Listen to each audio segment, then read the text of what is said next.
मध्ये सुंदराकारं सदैकप्रियदर्शनम् अज्ञाननाशकं देवं सद्गुरुं मुरलीधरं सद्गुरु महाराज की जय.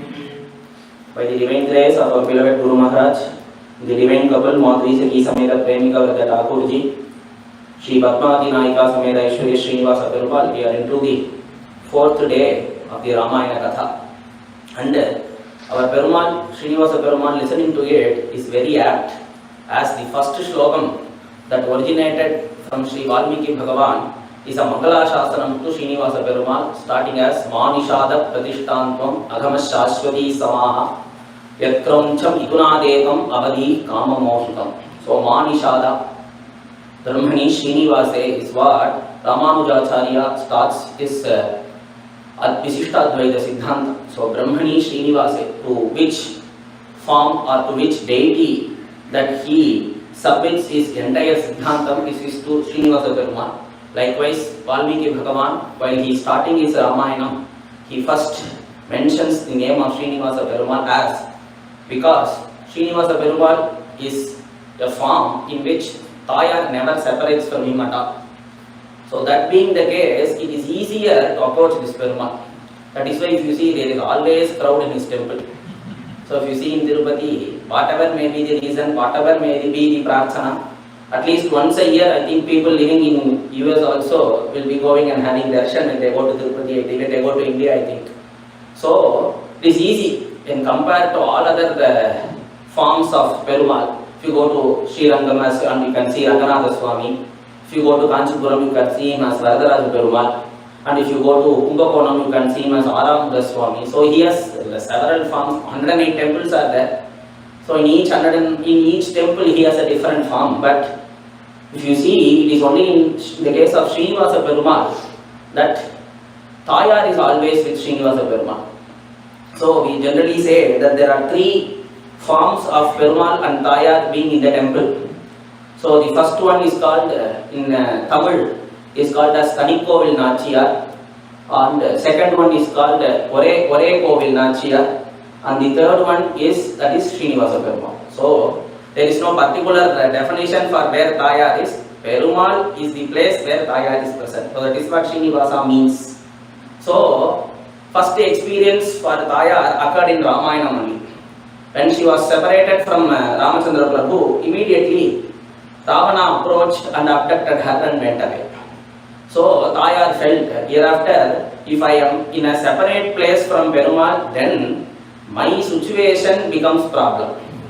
So she decided not to be in a separate temple or in a separate alaya. If you go and see, for example, if you go to Ranganatha Swami temple in Sri Rangam, Perumal will be in a separate sanctum and Tayar will be in a separate sanctum. So it is called as Tani Kovil. So she is separated from Perumal. Then if you come to Parthasarathi Perumal temple in Tiruvallikeni, that is Triplicane in Chennai, there you can see the Tayar and Perumal all be in the same Sannidhi. So Tayar will be next to Perumal. So in this situation also she encountered a problem. Is that when some bhaktas like Gajendra or some bhaktas like Draupadi shout because of their issues or problems, immediately Bhagavan doesn't care about Tayar at all. Without informing her, he will be running. So just since he needs Garuda Bhagavan for his travel, he calls him. Otherwise he also would not be required at all. So that being the case, Tayar felt, even though if I am in the same Sannidhi or in the same sanctum with Perumal, he leaves me and goes. When a Bhakta shouts my name, shouts his name and he runs. And that case also there is a problem because I am separated again. And initially I got separated because of Rakshasas. Now I get separated because of Bhaktas. So that being the case, she felt that being in a separate sanctum is also a problem. Being in the same sanctum is also a problem. So the best place so that she can always be with Perumal is to be in the same Shariram of Perumal, the same body of Perumal. So she decides to be in the Vakshasthala, so that she can always be with Perumal, and even whenever Perumal goes out or whenever a Bhakta calls or then whenever a Rakshasa come also, there won't be any issue for Tayar at all, and she can always be with him. And the next important thing is, if Tayar is present in the Vakshasthalam, it becomes a good position for her to monitor both Perumal and the Bhakta who comes to have darshan of Perumal. Because for a gallery view we used to call it. So the Vakshasthalam where Tayar present is a gallery view for her. So what she does, her eyes always go up and go down it seems. The movement of her eyes when she is in Vakshasthalam will be up and down. Generally we move our eyes from right to left. But Tayar's eyes will be moving from up and down. Why? Because when a Bhakta comes to have darshan of Perumal, she first does a glance at that devotee. And immediately all the sins of that devotee will be removed. And immediately after removing the sins of that devotee, she will be having a look at Perumal it seems. And once she has the darshan of Perumal, she is checking whether Perumal is blessing that devotee who comes to have darshan of Perumal there. So this is called as Apanga Leela it seems. And this is explained in Kanakadara Stotram. In this the first slokam that is rendered by Adi Shankara Swami, and in the first slokam itself he renders this, where he says when Tayar is in the Vakshasthalam, she looks at Perumal, and if Perumal doesn't bless the Bhakta who has come to have his darshan, she will immediately give a hit on his Vakshasthalam it seems with her hand, so that making him realize that I have removed all the sins of this devotee. So you don't need to worry whether he is having any issue, whether he is having any faults, whether he is having any sins or not. So everything is cleansed. So for that, what she does, so she makes Bhagavan who does anugraham for that Bhakta. So this is the concept of Tayar being in the Vakshasthalam of Perumal. And if you see today in the Ramayanam, this is the place where Perumal and Tayar are going to join together. It is told in Kamba Ramayanam beautifully that Pirindavar Koodinal Pesavum Vendumo. So they are always together. And if you see in Kshirabdi also, or if you see in the Milky Ocean, they are always together. And because of some Leela or because of some Avataram for the greater good of mankind, in the Avatara Vidambanam they are being separated. And again they are going to join together. In whatever Avataram you see, even whether it is Vamana Avataram, there is Tayar in the Vakshasthalam.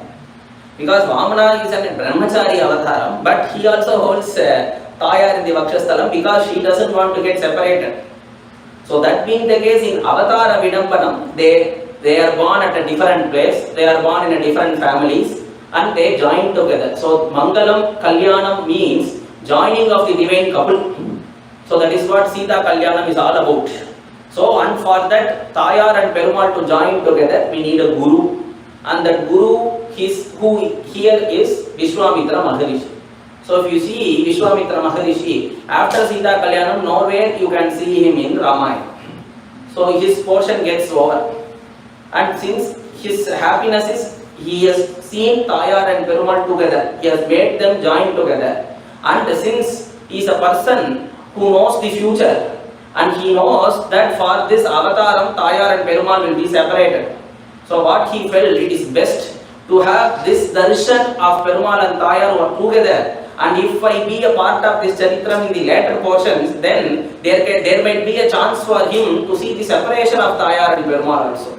So he felt it is best, the best part of Ramayanam, the best part of Ramachandra Prabhu's charitram is Bala Kandam. Because there is no problems or no issues there for Perumal. But once you enter into Ayodhya Kandam, it is always people will be crying in each and every portion. If you see in Ayodhya Kandam or Aranya Kandam, wherever, there will all go in there. So this is the only place where all the people are happy.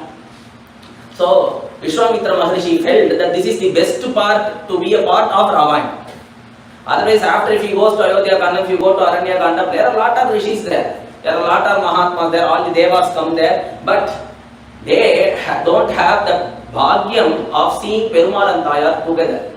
So they are separated in the future story. So that being the case, Vishwamitra Maharishi felt, so this is the correct place for him to be a part of the charitram, and he comes in Balakandam. He takes Ramachandra Prabhu to the forest, and what are all the dharma activities that need to be fulfilled and protected by Perumal is also done. And because for that, he should be rewarded, right? So the reward is Tayar herself. So Vishwamitra Maharishi takes Perumal to Tayar and he joins both of them, and the divine wedding of Tayar and Perumal happened, Seetha Kalyanam happened, and he immediately leaves from the picture. So that is the end of Balakanda. So if you see Yesterday we stopped at the place in Sarayu river's bed, where Vishwamitra Maharishi took Ramachandra Prabhu and Lakshmana from Dasharatha. It was a big task, heavy task for him, and finally he got both the children, and he is rushing from Ayodhya. So, like how the feeling of Vishwamitra Maharishi is, as if he has obtained a big lottery now. So he has obtained everything. Vishwamitra Mahanidhi Pai. So what it is mentioned in Tulsi Ramayanam. So the way in which he is behaving, his body language, everything has changed now. Generally rishis have a very tough body language only, and they are superior to all beings. But in the case of Vishwamitra Maharishi here, he is enjoying even more greater wealth of Rama and Lakshmana. So the way in which he walks, the way in which he sees everybody, the way in which his mannerisms are, everything has changed now. Because the greatest wealth, that is Perumal himself, is with Vishwamitra Maharishi. Now only if Vishwamitra Maharishi allows him, then he is available or approachable for others. So it is Vishwamitra Mahanidhi Pai. And he says, why Perumal is following Vishwamitra? He has even left his parents, he has even left his kingdom, he has left even his other brothers, and he is following me. Why is it? Because his father has instructed. Vishwamitra is hesitating to mention it. He is telling it is not so. Because if you see in Bhagavatam, there is a slokam where Brahmadeva says that why is Bhagavan making avatar? So we generally give lot of answers for it. We say that Bhagavan is doing avataram to protect dharma. Bhagavan is making avataram to eliminate the Rakshasas. There are several reasons given, but what Brahmadeva says, it is for me, Bhagavan is making avatar. So if you see from that individual's point of view, always that individual will say that it is for me. So he says, Asmat Prasada Sumukaha Kalaya Kalesha. That too, that is mentioned in Ramavataram only.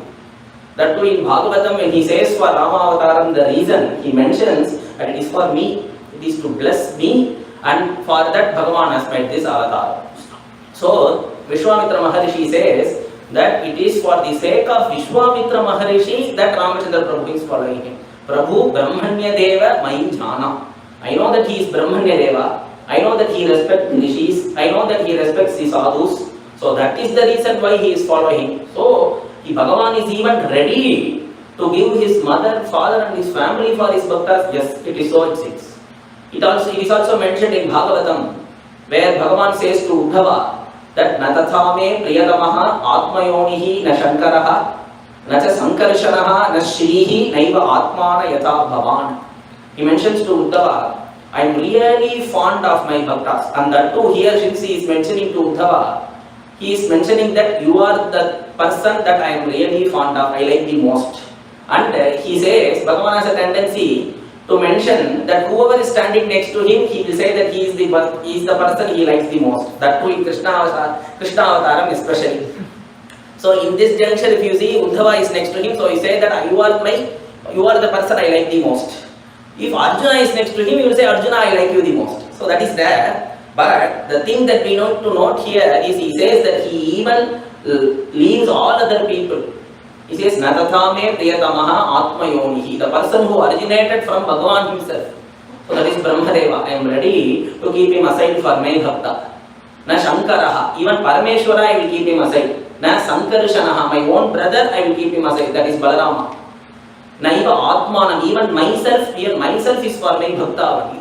And even I am ready to keep aside Lakshmi, even I am ready to keep aside all the wealth and kingdom that I want, that is just only for my bhakta. So my bhakta is really important for me.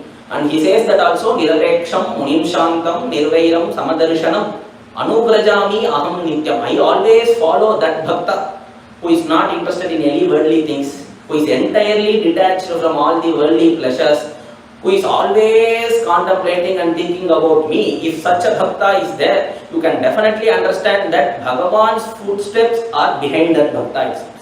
So Anuvrajami Aham, I am daily following that bhakta. And if you see in the case of Vishwamitra Maharishi here, it is becoming true. So Vishwamitra Maharishi is going in the front. It should be the opposite, right? So here Ramachandra Prabhu and Lakshmana are the children here.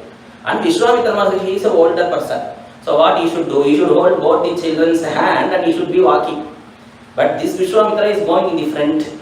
And both these two children are rushing, and here they have to keep in pace with Vishwamitra Maharishi. And he is telling Prabhu Brahmanya Deva Mahijana, and he is mentioning that yes, Bhagavan loves his bhaktas, loves me, so that he is following him, it seems. So look at the way he is seeing it. So Prabhu Brahmanya Deva Mahijana Mohaniti Pita Tajehu Bhagavana. So he has even sacrificed his father, who is so fond of him. He is not ready to give him at all. So for Dasharatha, Bhagavan is his wealth.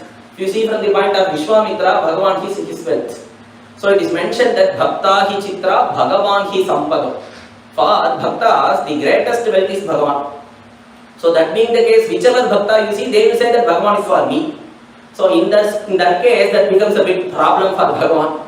So but the priority varies, so that he gives that priority to each Bhakta. So till now he was with Dasharatha, now he is following Vishwamitra Maharishi.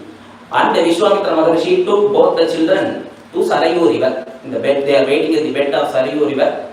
And the night has fallen, so they are going to take rest there. So now what should happen?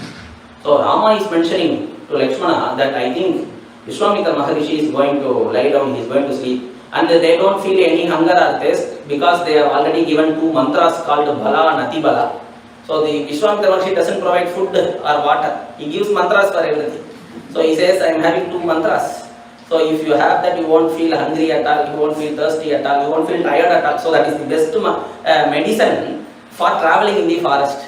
And you can see that this is a far-sightedness from Vishwamitra Maharishi, since he knows that Ramchandra Prabhu is going to be in the forest for 14 years. Later in the Charitra, he gives those mantras now itself, so that in those 14 years also it won't be a problem for them. And initially he felt that Ramchandra Prabhu is Bhagavan. So you see, first he was seeing through a Jnana Drishti, through that divine knowledge, he was seeing Bhagavan who he was, and he was mentioning that to Dasharatha. And he is telling him that don't see him as your child. Nacha putragatam sneham kartumarhasi partiva. You should not see. He is not requesting him, he is ordering him. Kartumarhasi partiva. You should not do it. And now, since Vishwamitra Maharishi is having that close proximity to Ramachandra Prabhu, he is being captivated by his beauty, he is being captivated by his speech, he is being captivated by his eyes. Now he is showing that same love. So if you see great rishis or great sadhus mention that even the supreme jnanam is second to the vatsalyam of a bhakta, it seems. So now Vishwamitra Maharishi, initially he showed how knowledgeable he is regarding Bhagavan. So he has that jnanam there. And that is not just Shastra Jnanam, it is Anubhava Jnanam. So that is experience, he has experienced it. He is experiencing it now. And after experiencing and realizing who Ramachandra Prabhu is, he is now mentioning that he should not feel thirst or he should not feel hungry. So this shows that too, that is Vatsalyam alone will be even more. That is seeing Bhagavan as our child. So that is why I think Yashoda never understood who Krishna was. And even if she tried to, Bhagavan didn't allow, that is secondary, but she can never understand. So for that, you can see the example of the Pandavas. So if you see the Pandavas, nowhere they can understand. Though they have few glimpses of Bhagavan's Mahatvam and his greatness, but the way in which he conducts and the way in which he has his relationship with them, how can they realize that he is Bhagavan? So now Vishwamitra also undergoes it.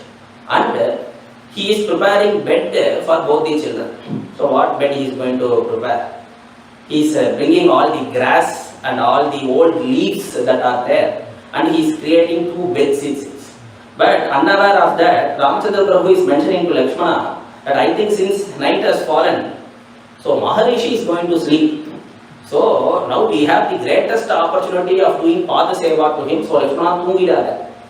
Lakshmana Tungidada solrade rombo abadham. Yeah, because for 14 years he is the only person who didn't sleep at all. So there is no reference in Ramayana where Lakshmana slept in those 14 years of his stay with Ramachandra Prabhu in forest. There is only one reference where Lakshmana holding his bow in his hand, Sangeetha, was sleeping, it seems. That too around 4 o'clock in the morning, and immediately Ramachandra Prabhu, okay, let us go for our snana. So that is the way in which he has served Ramachandra Prabhu without sleep, without any other, he has not considered about his body at all, and he has served Ramachandra Prabhu, and now he is telling to Lakshmana that you should not sleep, So Maharishi is going to sleep and let us serve him. So immediately what Maharishi did, he arranged for 2 beds and he is calling Rama and Lakshmana to sleep there. And Valmiki Bhagavan, on seeing this, he doesn't like it at all. He is mentioning that this is not apt or this is not correct. What is not correct? Making Ramachandra Prabhu and Lakshmana sleep, is it not correct? No. The bed that you have prepared is not correct. So he is telling Dasharatha Nrupasunu Sattamapyam Trunashayane Anuchite Sahoshitabhyam Pushika Sutavachono Lalitabhyam Kshanamivasa Vibhabhau Vibhavadicha. So when Ramachandra Prabhu approached the forest, it was evening time. And from the evening time itself, the Ratri Devi, that is the deity for the night, is making the evening Devi to go, it seems. It is my time, you leave fast. Because that Ratri Devi wants to enjoy the beauty of Ramachandra Prabhu. So, we must not appoint here. So, daily night comes, right? So, whenever it is evening, then again when the sun sets, there is going to be night. But if you see in Ayodhya, there was never night time at all for 1 month, it seems. It is mentioned in Tulsi Ramayanam, from the day Ramachandra Prabhu was born, from that for 1 month there was no night at all, because Surya Bhagavan didn't set. He was always watching, he wants to watch Ramachandra Prabhu, it seems. So for 1 month, the people never realized that the time was going, and they were celebrating Ramachandra Prabhu's Jananam for 1 month. In Bhagavatam, if you see, it is only for 1 day or for 1 night. But if you see in Ramayana, it is for 1 month they were celebrating. And since Ramachandra Prabhu is really young, as Dasharatha mentioned to Vishwamitra also, he mentioned Una Shodasha Varsho me Ramo Rajiva Lochana. So he sleeps early, Ramachandra Prabhu. When immediately the sun sets, after the Sandhya Kalam, I think he will be sleeping. And when he is in bed, if it is really dark, he will get fear, it seems. He is going to frighten all the Rakshasas in the future. But it is mentioned here that when he sees darkness, immediately he will have fear in him. So what Kausalya Devi does, when he is sleeping also, all the lamps will be lit in the kingdom, it seems. So that being the case, there is no scope for this Ratri Devi, that is the night Devata, to have a darshan of Ramachandra Prabhu. So she felt that this staying in the forest is the right opportunity for me to have darshan of Ramachandra Prabhu. So she is forcing the evening Devata to go fast, it seems. So you complete your schedule. It is my time to have Ramachandra Prabhu's darshan. So Ramachandra Prabhu has laid down there, Rama and Lakshmana, and Vishwamitra Maharishi is making them sleep. So Pushika Sutta Vachono Lalita Abhyam, which is with his soft words, he is making them to, he is singing a lullaby and he is making them to sleep, it seems. So Pushika Sutta Vachono Lalita Abhyam Kshanamivasa Vibhabhau Vibhavadicha. And Valmiki Maharishi mentions that this is not apt. He mentions that Trinashayane, the bed of grass that you have prepared, is not suitable for the body of Ramachandra Prabhu. It is really tender. And if you see in Bhagavatam, it is beautifully represented that Panis Parshakshamabhyam Brajita Patharujo Yo Harindranujabhyam. So when describing the feet of Ramachandra Prabhu, it is mentioned that with which legs, with which feet that he travelled in the forest. So the hands of Seetha Devi are really tender and soft. It is equivalent to the petals of lotus. And when Ramachandra Prabhu is staying in the forest, when Seetha Devi, she wants to do Padaseva to Ramachandra Prabhu, and with her tender hands, if she just touches his feet, immediately it will turn to red, it seems. So soft and so tender his feet are, and with that feet he has been travelling in the forest for 14 years. Vidham Dantaka Kantakaihi. And now Vishwamitra Maharshi is making that soft tender body of Ramachandra Prabhu to sleep on a bed of grass. So he feels that Trinashayane Anuchite, we say Uchitam, it is apt, it is exact, it is correct.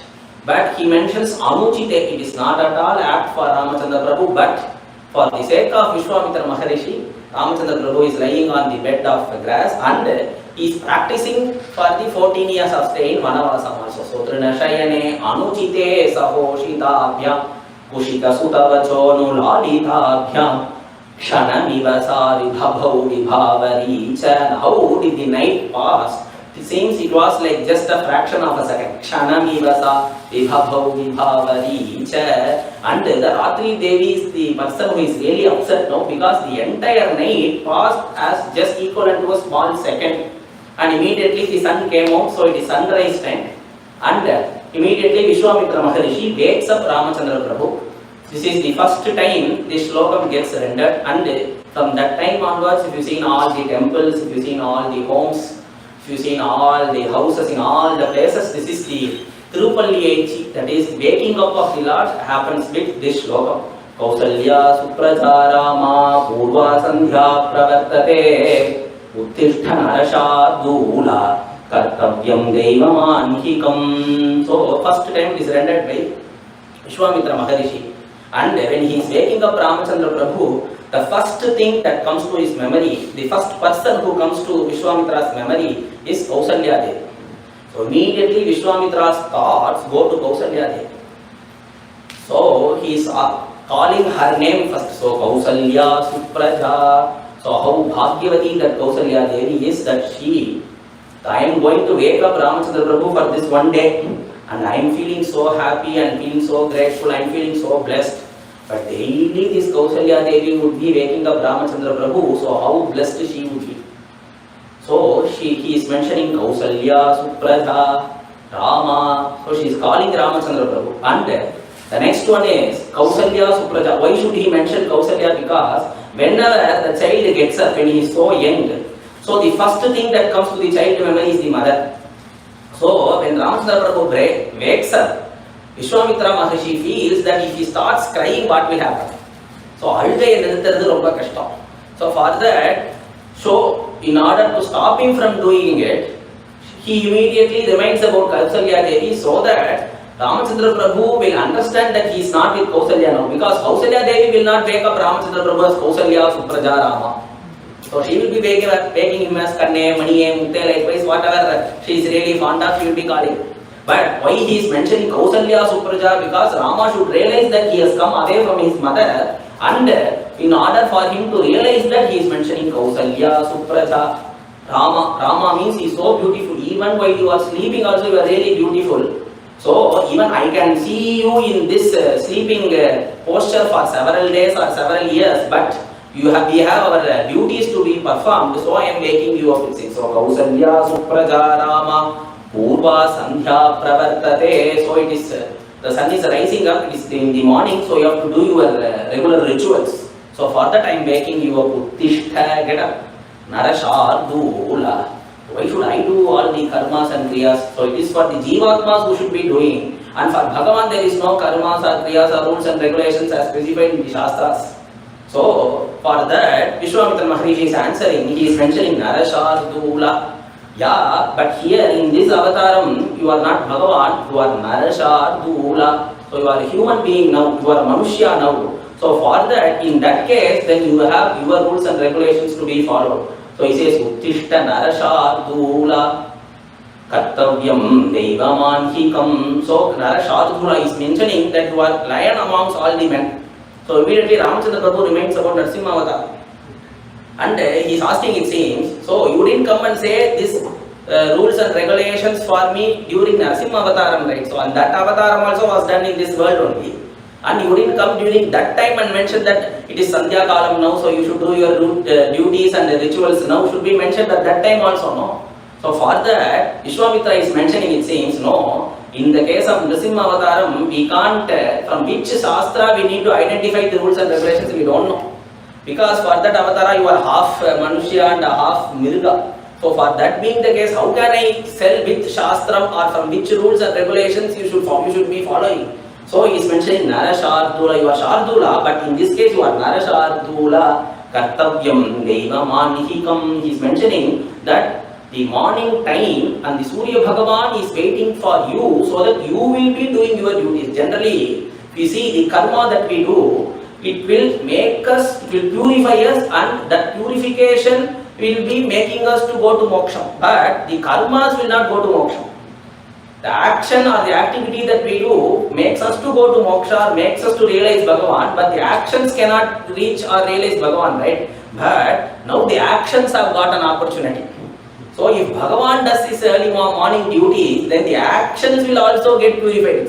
The actions will purify us, but now the karma that we do will also get purified. So it is mentioned as kartavyam devamanhikam. So the Surya Bhagavan is waiting that Ramachandra Prabhu will be giving argyam for me. So Ramachandra Prabhu will be doing japam for me. So he is waiting for that. So uttishta narashardula kartavyam devamanhikam. And if you refrain from doing your duties, then how will the jivatmas do?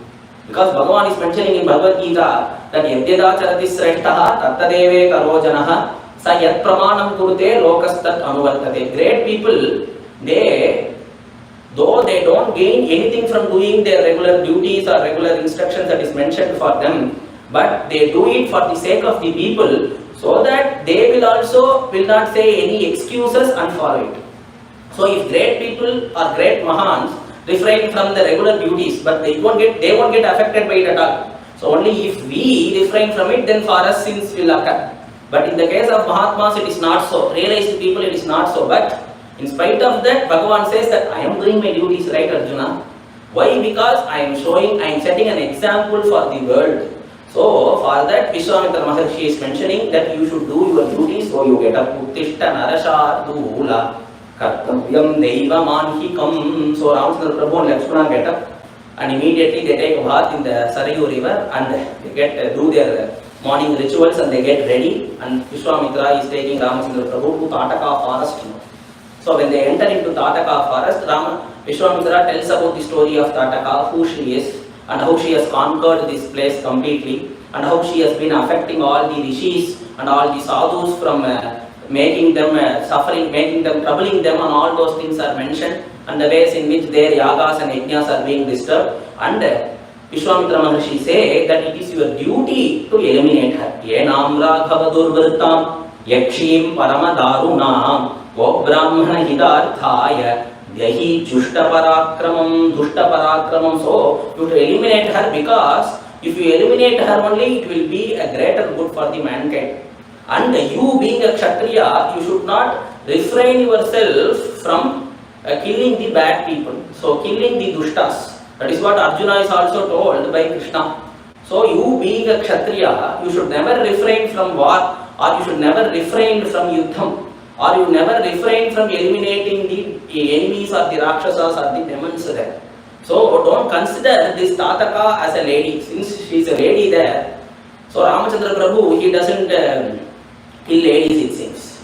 And when he is eliminating the 14,000 Rakshasas in Janasthana in Kandam, one Rakshasa called Akampana disguised as a lady, and he escaped.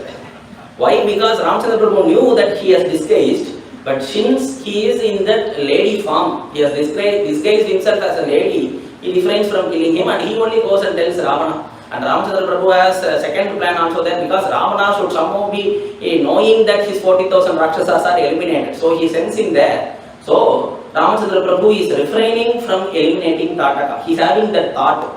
So what a good guru will be doing, that instead of waiting for the Shishya to tell what is there inside or in his thoughts, the Guru will automatically find it. So that is what shows the quality of a great Guru. So Vishwamitra Maharshi, Ramachandra Prabhu didn't say or didn't mention that how can I eliminate Tataka, she is a lady, right? So he should be asking those questions. Once if he is posted, then he should give him the answer. But it is not so here. He is mentioning Nahite Stri Vadhakrite Ghanakarya Narottama Chaturvarnyam Hidarthaya Kartavyam Rajasununa. So it is your duty. You being a prince, you are going to be a king. So for the sake of the benefit of all the people, Chaturvarnya Hidarthaya. So don't refrain from killing her. And so don't see this demon as a lady, because when a tiger enters into the house, let us consider this as an example. So immediately what we should do? One, we should run if we are afraid. That is first, always that option is there. And the next one is, will we be checking whether it is a male tiger or a female tiger. or whether we will be checking whether it is a male snake or a female snake. And it is mentioned in Bhagavatam that if there are venomous and poisonous people, even sadhus don't refrain from eliminating them. So, modeta sadhurapi vrishchika sarpahatya. So, when a venomous snake enter a house, even at that moment, practically we have to think. We should not see that whether that animal, inside that animal also Bhagavan is there. If you see in that way, then if we don't have that great realization, then the snake will come and bite us and it will happily go.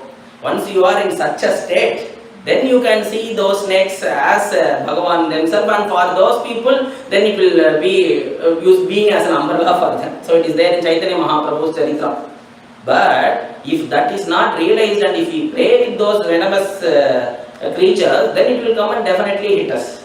So for that modeta sadhurapi, even if a sadhu ashrams at the venomous snake enters, so what practicing sadhu? So modeta sadhurapi. So realized people, they will never worry. So it will pass over them or it will pass on them, nothing is their issues or problems. So even those people will not refrain from hitting a venomous creature, so you should not refrain from hitting her. Because she is creating lot of issues for dharma, lot of issues for all the people living here, for lot of all the rishis. So that being the case, chaturvarnyehidarthaya kartavyam rajasununa. And why I have specifically mentioned this to you? Because you are rajasununa. So you are a child of a king, and it is a duty of a king and the prince to protect all his subjects and what are all the issues for them, so you should not refrain. And Ramcharitmanas answers beautifully. If you see in Valmiki Ramayana, he gives a different answer, different perspective. And if you see in Kamba Ramayana gives a different perspective. So in the case of Valmiki Ramayana, Ramcharitmanas mentions that you don't worry, I don't have those thoughts at all, because it is my father who has given me to you in your hands. So my father will never make any mistakes or never create any problems for me, and he will never hand over me to a person who is not a sadhu or who is not good. So that being the case, whatever you say I will follow. And I have true confidence in my father that he will not be leaving me at the hands of a bad person.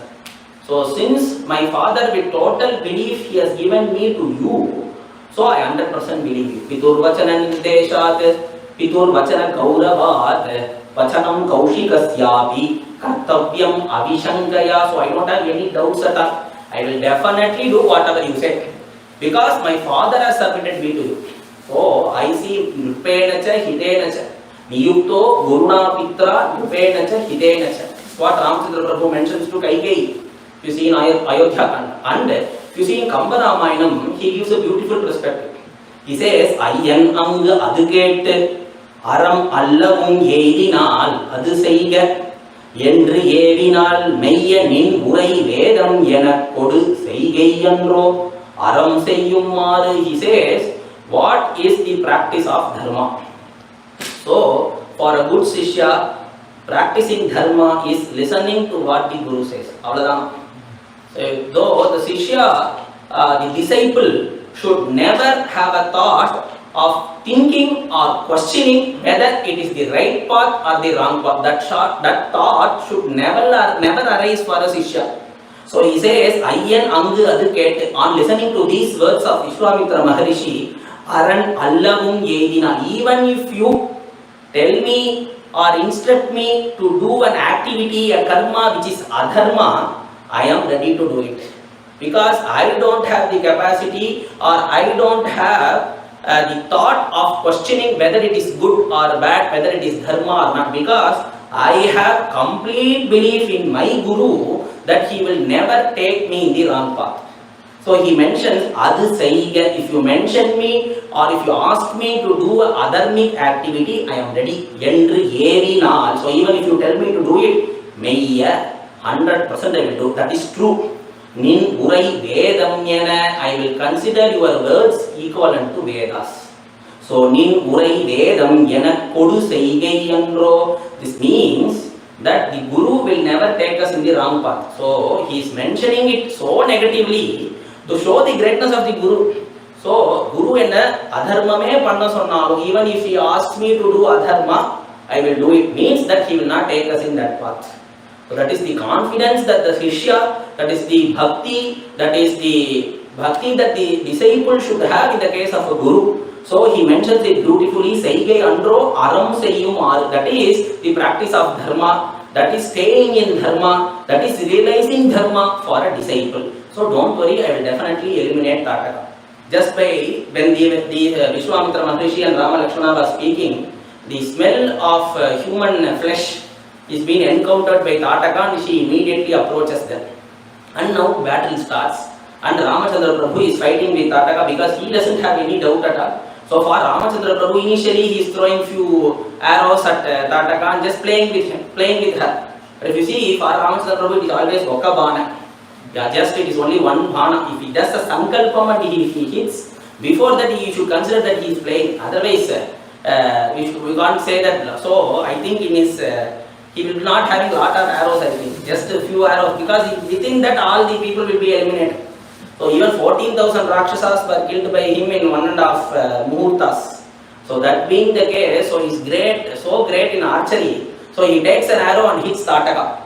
And it is beautifully explained in Kamba Ramayanam. Sollokkum kariyavega sudusaram kariya semmal allokkum nirathinal mel vidudalum vairakundra kallokkum nenjil thangad அப்புறம் கழன்று கல்லா புல்லர்க்கு நல்லோர் சொன்ன பொருளென போயிற்றன்றே. It is beautifully explained here. So now Kamban is comparing Ramachandra Prabhu and Tataka. So Tataka is so big and Ramachandra Prabhu is small compared to Tataka. So that being the case, now he is comparing Sollokkum kadiyavega sudusaram. So if you speak some forceful words, so how sharp those words will be. So that is the sharpness of Ramachandra Prabhu's arrow, it seems. So Sollokkum kadiyavega sudusaram. That sudusaram means all the bad and attacking words that we speak.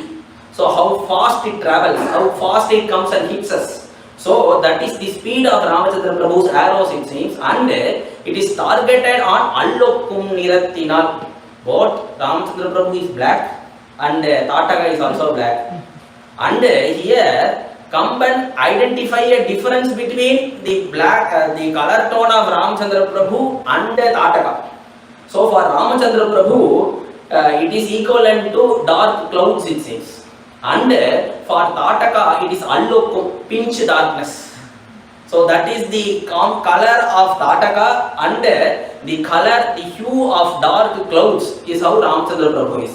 So Kariya Semmal for Ramachandra Prabhu, so dark like dark clouds, and Allokkum, Alluna irrit, so total darkness. So that is how Tataka is. Allokkum Nirathinal mel. And if they fight in the night, I don't know how will they identify each other. So Allokkum Nirathinal mel vidudalum. So he has released it. And it is going and hitting Tataka. And in that moment, in that same second, it comes out from the back, it seems. And it is mentioned vidudalum vairak kandrat kallokkum. So how her heart is. So we should consider, if such fastly the arrow travels, then we should say that the heart of Tataka is really tender. How can it be? Then if it is tender, how will she kill a lot of people? So he mentions that it is equivalent to diamond. So how sharp and how hard diamond would be. So that is the way in which our heart is. So Vairat Kundra Kallokkum Nenjil Tangad, in that heart also it didn't stop. So Nenjil Tangad, just hit her, pierced her, and it came out. And Tangad Appuram Kalandre, and for this Kamban gives a beautiful example. So how that arrow entered Tataka's heart and it came out. For that he gives an illustration. Kalla Pullathu Nallor Sonna Porulena. When there is a stupid person, and for that stupid person, a well-knowledge person makes him to sit next to him. And if for that person, if some advices are given, so immediately when the words enter in this ear, it will immediately start falling out from this ear. So that fastly the arrow travelled. So Kalla Pullarku Nallor Sonna Porulena Poyitrandre. So at that moment Tataka falls down and Tataka is eliminated. So immediately all the devas gather in the sky.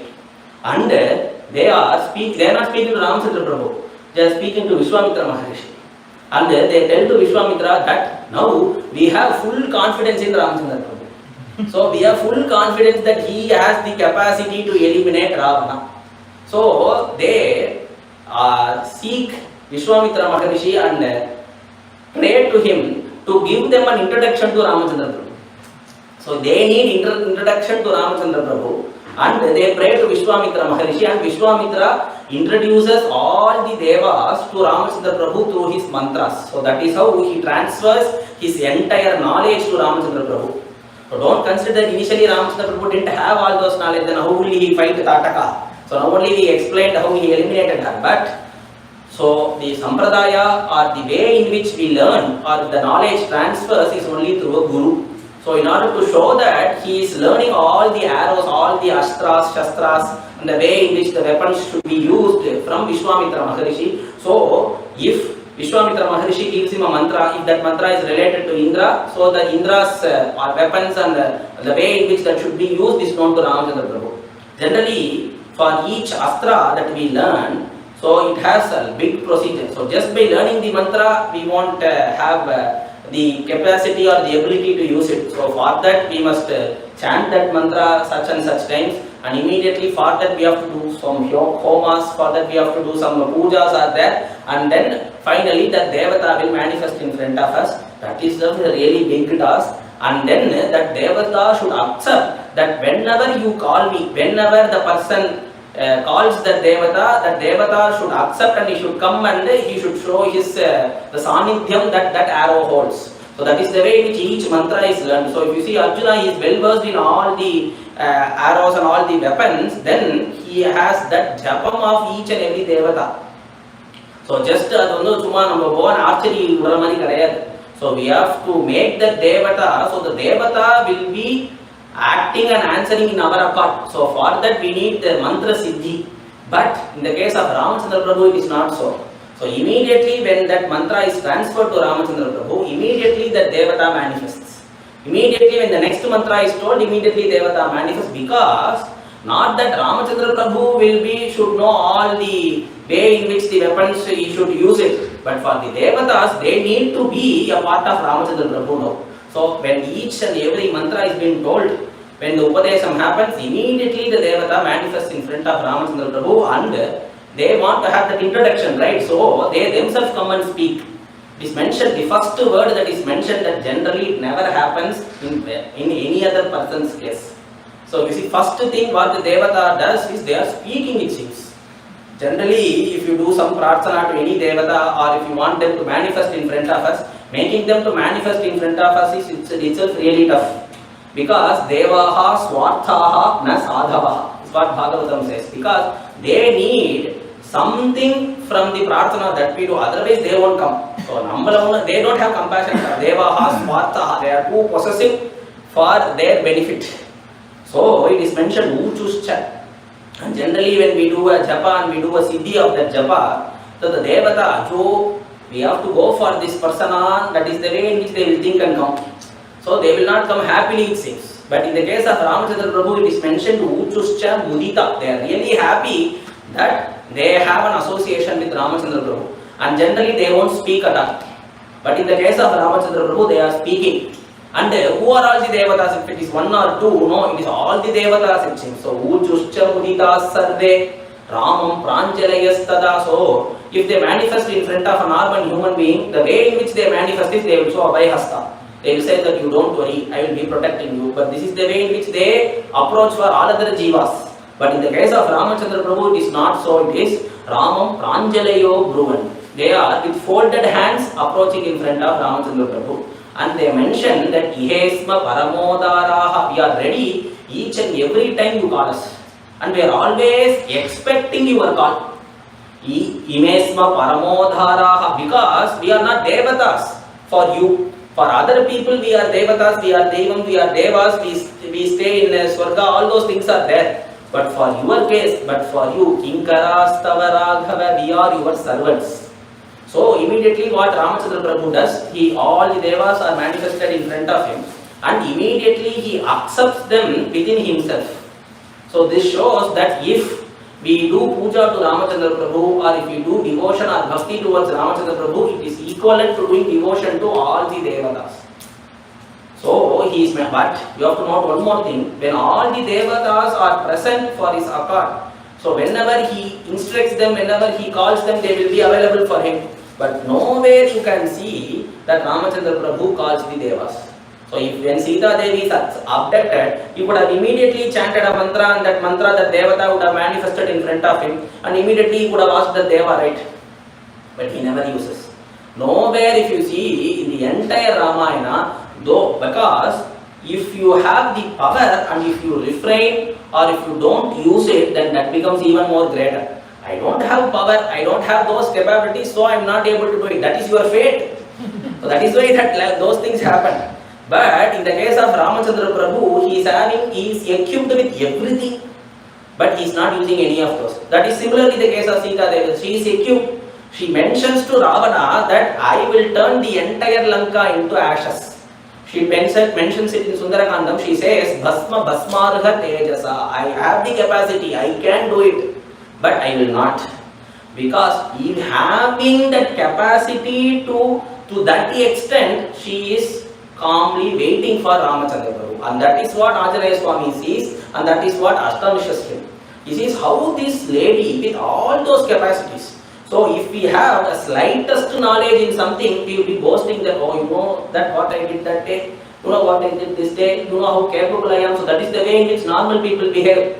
But though they have that much capability and that much greatness, they are silent. So that is the quality of great people, that is the quality of Mahams. So if you see the Samudram, the outer Samudram, that is that we are visible, will make lot of noises. But if you go deep inside, that is where all the wealth of the Samudram is. It's called Ratnakara. It has all the Ratnas. It has all the pearls and everything are within the ocean. But if you go into the ocean, it will not make any sound at all. So just people with limited knowledge only, they will be making noises, they will be making sounds, and they will be boasting about their capacities. So if a person is deep rooted and if a person is heavily knowledgeable, they will never speak at all. They will be silent. So we have to understand the qualities of Mahans and qualities of great people, and that is what Ramachandra Prabhu and Seetha Devi show here. Though they have all those capability and all those power and Shakti to do whatever they wish, but they are following Dharma, they are adhering to it, and they are waiting for their time. So this shows that how great they are, and all the Devatas, they pray to Ramachandra Prabhu and they leave, and he has accepted them. That is what this means here, and immediately Ramachandra Prabhu is taken by Vishwamitra Maharishi. They are further moving inside from Tataka Vanam, they are going to Siddhashramam. That is the place where Vishwamitra Maharishi is planned his yaga there. And here he tells the story of Mahabali's Charitra and Vamanavatar. So there are 9 stories that are told by Vishwamitra Maharishi to Ramachandra Prabhu and Lakshmana. Kushika Sutta, Kathita, Vidita, Nava, Vividha Katha. So there are 9 stories, and all 9 stories, how many times we hear, they will always be new. It is Nava Nava, it seems. So Nava in this Shlokam, this comes in Raghuvira Gadyam of Vedanta Deshika, and he mentions Kusika Sutta, Kathita, Vidita, Nava, Vividha Katha. So Nava means 9 and Nava means new. So the stories are new, and all the stage, and he has told 9 stories itself. So first, when they entered, they started their journey at Sarayu river.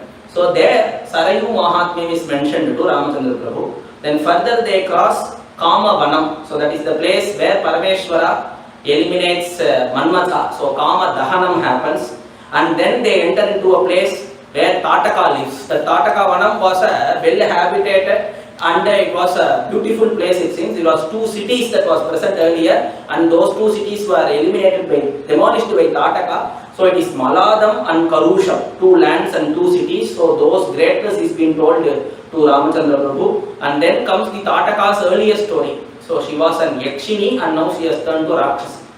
So that is her story, and I don't know the difference between the Yakshini and a Rakshasi.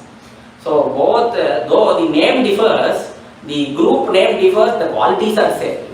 So that being the case, so Tataka's earlier story is being mentioned to her. Then Tataka Vadam happens.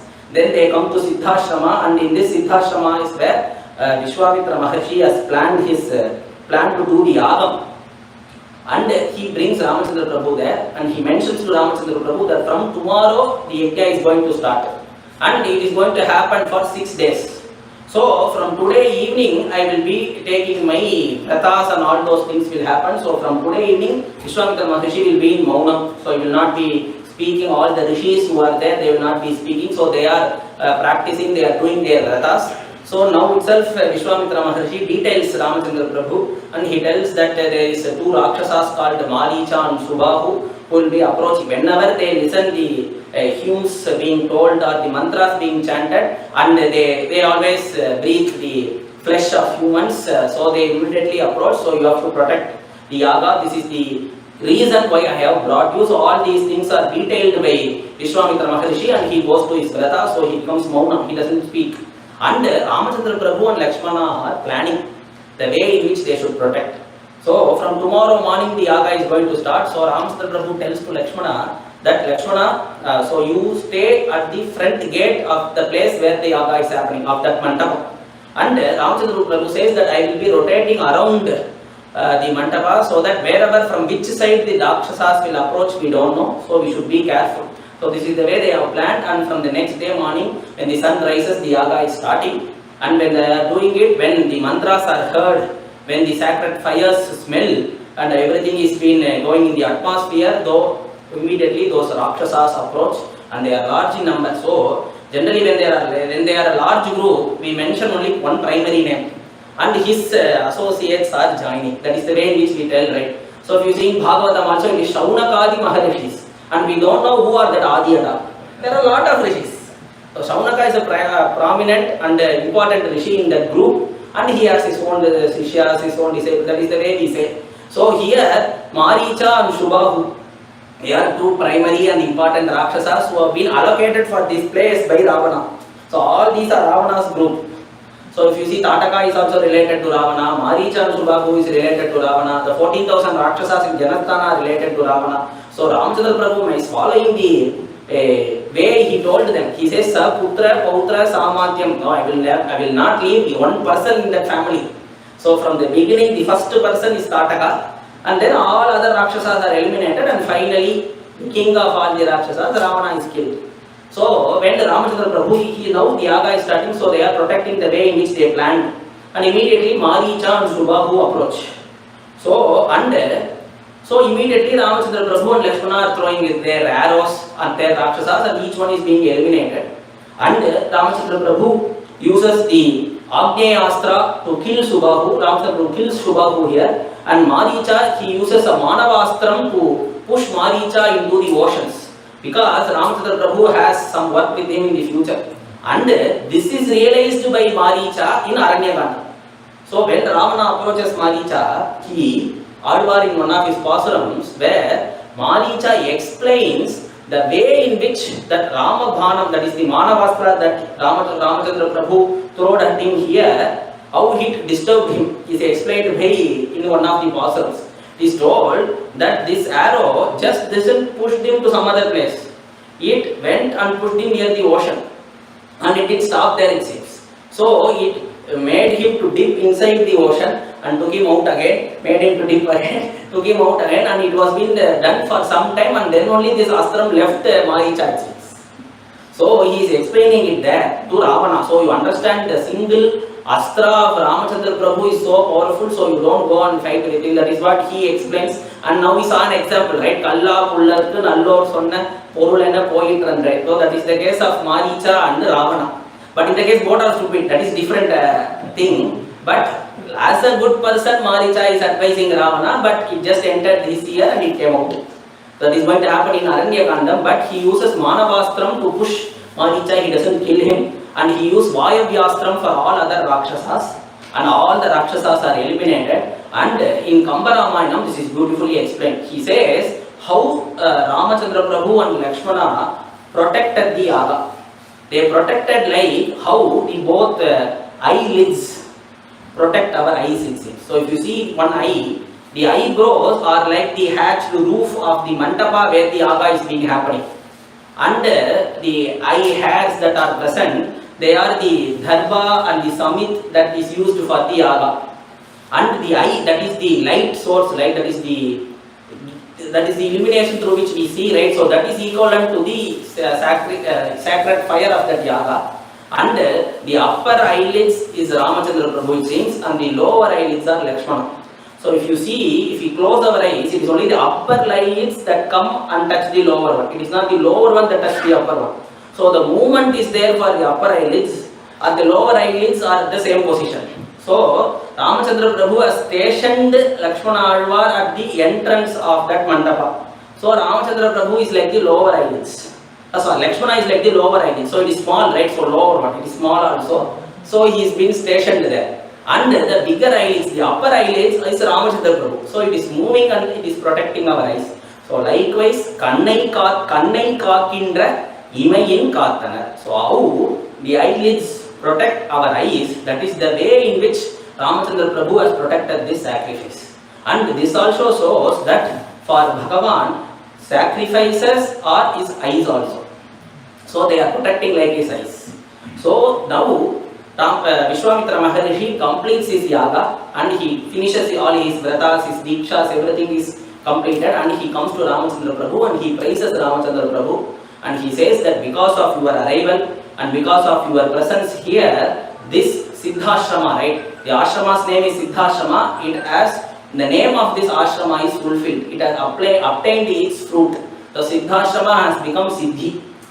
So he has obtained the greatest benefit here, Vishwamitra. He says that my yajna is completed and you have protected it. And further you are also a part of this yajna. So after completing a yajna, we will be having the fruits or we will be benefited by Bhagavan's darshan. That is the way it happens. But in the case of Vishwamitra, it is the opposite. Before doing the yaga itself, he had darshan of Prabhu and he has brought Prabhu with him. So beautifully it is mentioned that why did Vishwamitra Maharishi perform this yajna? He has performed it as a puja to Ramachandra Prabhu. Ramachandra Prabhu has protected it because it is a part of his puja. So in order to protect his puja, in order to protect the sacrifice which is for Bhagavan, he himself has protected it. So immediately Vishwamitra is really happy and he gives a few other astras to him. So there are two ways in which the astras should be taught. The first way is that how we should use them, and the second way is how we should get it back. So if you see in Mahabharata, Ashwatthama doesn't know how to get back the Brahmastra.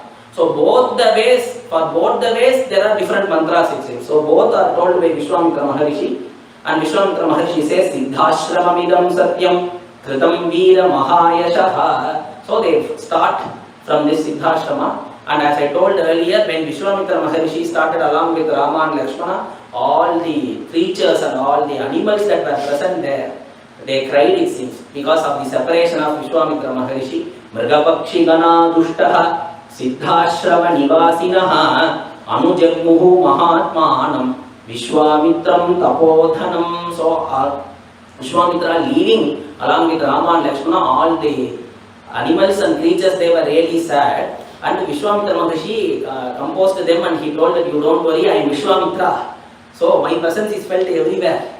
So you don't worry. So someday he pacifies all those animals that are present there and they immediately start from this Siddhashrama. And after that, Ramachandra Prabhu asks about Kushika Vamsha. So that is the Vamsha where Vishwamitra originated. So generally, the greatest thing that a Shishya would require is to know about the story of the Guru. So here if you see, if you compare Ramachandra Prabhu and Vishwamitra, Ramachandra Prabhu is the perfect disciple and Vishwamitra is the perfect Guru. So he follows all of his instructions. Vishwamitra never guide him wrongly, he tells him properly. So if you see, Vishwamitra is the perfect Guru and Ramachandra Prabhu is the perfect Shishya. But Ramachandra Prabhu wants to know the story of Vishwamitra Maharishi. So he is praying to Vishwamitra Maharishi to tell his own story. But how will a person tell that? The Uttama Guru, the perfect definition for Uttama Guru is he will never tell his story at all. And the perfect definition for Uttama Shishya is somehow he should have that interest and love and that bhakti so that he should know the story of the Guru. So for that Ramachandra Prabhu is asking, but what Vishwamitra does, he tells the entire story of his entire lineage and he stops till his father. He says, this is my story. Like how if we ask Vivekananda Swami when he completed his foreign tours and he returned back, they asked to tell about Vivekananda Swami's story. And what Vivekananda did, he spoke about his Guru completely, and he told that I am the most smallest Sishya of my Guru. So that is the way in which he completes it. So that being the case, Vishwamitra will not tell his own story. So in order to show from which lineage he comes, he tells the story of his lineage. So the Kushika Vamsha story is explained. Then they cross Ganga river. And when they cross Ganga river, Ganga Mahatmyam is told, Adau Adipita Mahasya Niyama Vyapara Patre Jalam Paschat Pannagashayino Bhagavataha Padodakam Pavanam Bhuyaha Sambhujata Vibhushana Manihi Janho Maharsheriyam Kanya Kalpashadhadini Bhagavati Bhagirathi Patuma. So this is a Gangashtakam from Adi Shankara Bhagavad and beautifully explains from the origin of Ganga Devi to the place where she is present now. So Bhagirathi Patuma. So let that Ganga river protect her. And the story is further continuing. He tells the story of Skandotpatti, that is the story of Muruga. And then finally they come to Ahalya Gautama Maharishi's ashrama. And then Ramchandra Prabhu, when he sees this ashrama, he sees that there is big sanidhyam is present in this ashram. And no one is residing here. If an ashramam is having lot of sanidhyam, then there should be lot of Maharishis, then there should be lot of people who will be doing their practices there, right? But when Ramchandra Prabhu entered this ashrama, he could feel that there is a great spiritual power and spiritual sanidhyam that is present there, and it is empty. And it immediately forces Ramchandra Prabhu to question, asks Vishwamitra, I could feel that there is some sanidhyam present here, but why there is no one here? So is it haunted or is there no people present here? So what is the reason for that? And immediately Vishwamitra starts, Hantate Katayishyami Shrunu Tatvena Raghava Yasidar Ashrama Padam Shaptam Kopan Mahatmanaha. He says, you have asked this question. It is conveyed in two ways. Acho, I have to tell you this story. If I don't tell you this story, then what is the way in which Ahalya can be purified? So in both ways, this story should be conveyed to Ramchandra Prabhu. And other thing is that for his age, this should not be told also. So he means Hantate Katayishyami Yasidal Ashrama Padam Shaptam Kopan Mahatmanaha. So there was a Maharishi called Gautama. And because of his curse, that this ashram is looking like an haunted one. So Gautamasya Narasreshta Purvamasit Mahatmanaha Ashramo Divya Sankashaha Surairapi Supujitaha. So this ashrama was so great that it was even all the devas, they feel to come and reside here it seems. So it was so great. Surairapi Supujitaha. So such an ashramam it was, and this is the place where Gautama Maharishi was doing tapas along with his wife Ahalya Devi. And we know the story of Ahalya, where Ahalya was, Indra came and he misbehaved with her, and Devaraja Kutuhala. In spite of knowing that it is Indra, Ahalya also submitted. So the actions happened, and finally Gautama Maharishi cursed both Indra and Ahalya. And in the different versions of Ramayana, it is told differently. So if you see in Kamba Ramayanam or in Tulsi Ramayanam, it is told that Ahalya has been turned to a stone. But in Valmiki Ramayana, it is not so. So Valmiki tells that you will not be visible to the eyes of other people. So Adrishta Bhava Bhavishyanti. And he mentions few more things. He says Vata Bhaksha. So for you hereafter only you will be breathing air as your food. Vata Bhaksha Nirahara Tapyanti Bhaspashalini Adrishya Sarva Bhutanam Ashramesmin Vashishyati. So hereafter you will be living in this ashram, but you will not be visible to any of the people. And he also gives a remedy for that curse. He says that whenever Dasharatha's son Ramachandra Prabhu comes to this ashrama, and when you have his darshan, so immediately this curse will be removed, this will be rectified, and you will be reformed. So all these things are mentioned, and Ahalya is waiting for Ramachandra Prabhu to come, because she doesn't have a form which is visible to others, but her form is there. And that our Guru Maharaj used to tell that this is the greatest blessing for Ahalya. If she is visible to all other people, and we can't say how the people will speak. So if she is not visible to them, then that becomes a safety now. So even though, because whenever a sadhu or a rishi, even though they curse, it will always have some good impact for that. So that being the case, this adrishya bhava, without rupam, or you be in the form of a stone, it is beneficial for Ahalya so that she can hold her life till Ramachandra Prabhu comes. She can hold all without all those humiliations of other people, she can live. So for that only this curse has been given, but that becomes a boon for her. So she is waiting for Ramachandra Prabhu, and Vishwamitra Maharshi is mentioning to Ramachandra Prabhu that you please enter this ashrama, only then Ahalya will be purified. And this is taken in account where in Adimanushastava, where it is mentioned that this is the place where your Bhagavatvam was identified. So in Rama Avataram, we are speaking that Rama is a human. And here Vishwamitra is mentioning, you please enter this ashram, only then Ahalya will be purified. So Puratadwar takes this and he mentions that in this place, your drama, there is some fault in your drama because they identified you as Bhagavan here. So that entire Grantha is Ati Manushastavam. So if you see in that Grantha, it denotes the places where there are loops in Bhagavan's avatara, especially in Rama avatara, where he failed to show that he is human in a few instances. So if you see when Ramachandra Prabhu enters, and this also varies depending on the different versions of Ramayana. So when Ramachandra Prabhu enters, in Valmiki Ramayana, since Ahalya just had the darshan of Ramachandra Prabhu, she came back to form. And she is purified, not only purified, she is reformed. So Pandai Vandatu Anal is what Kamba mentions. So the curse or the papam, the sin that she committed, that alone didn't get erased. She is now able to, even has the capacity to live with Gautama Maharshi. She has become Pandai Vandam. So she has become so much purified. Before Devendra entered Ahalya's life, how she was. So at that chaste quality she has turned into. So now, immediately when Ramachandra Prabhu entered and she got the darshan of Ramachandra Prabhu and she came back to form, Gautama Maharshi identified its sins. So he is living in Himalayas and now he is rushing back to Gautama Maharshi's ashrama now, because now initially he disliked Ahalya and he cursed her. But now, since she has got the blessings of Ramachandra Prabhu, that same Gautama is returning back. So if you see, it is mentioned that if a person is pleased or loved by Bhagavan, then the entire world becomes anukulam for him.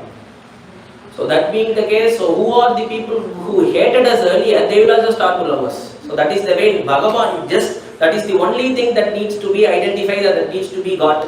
That Bhagavan should recognize us. If Bhagavan recognizes, everything will change.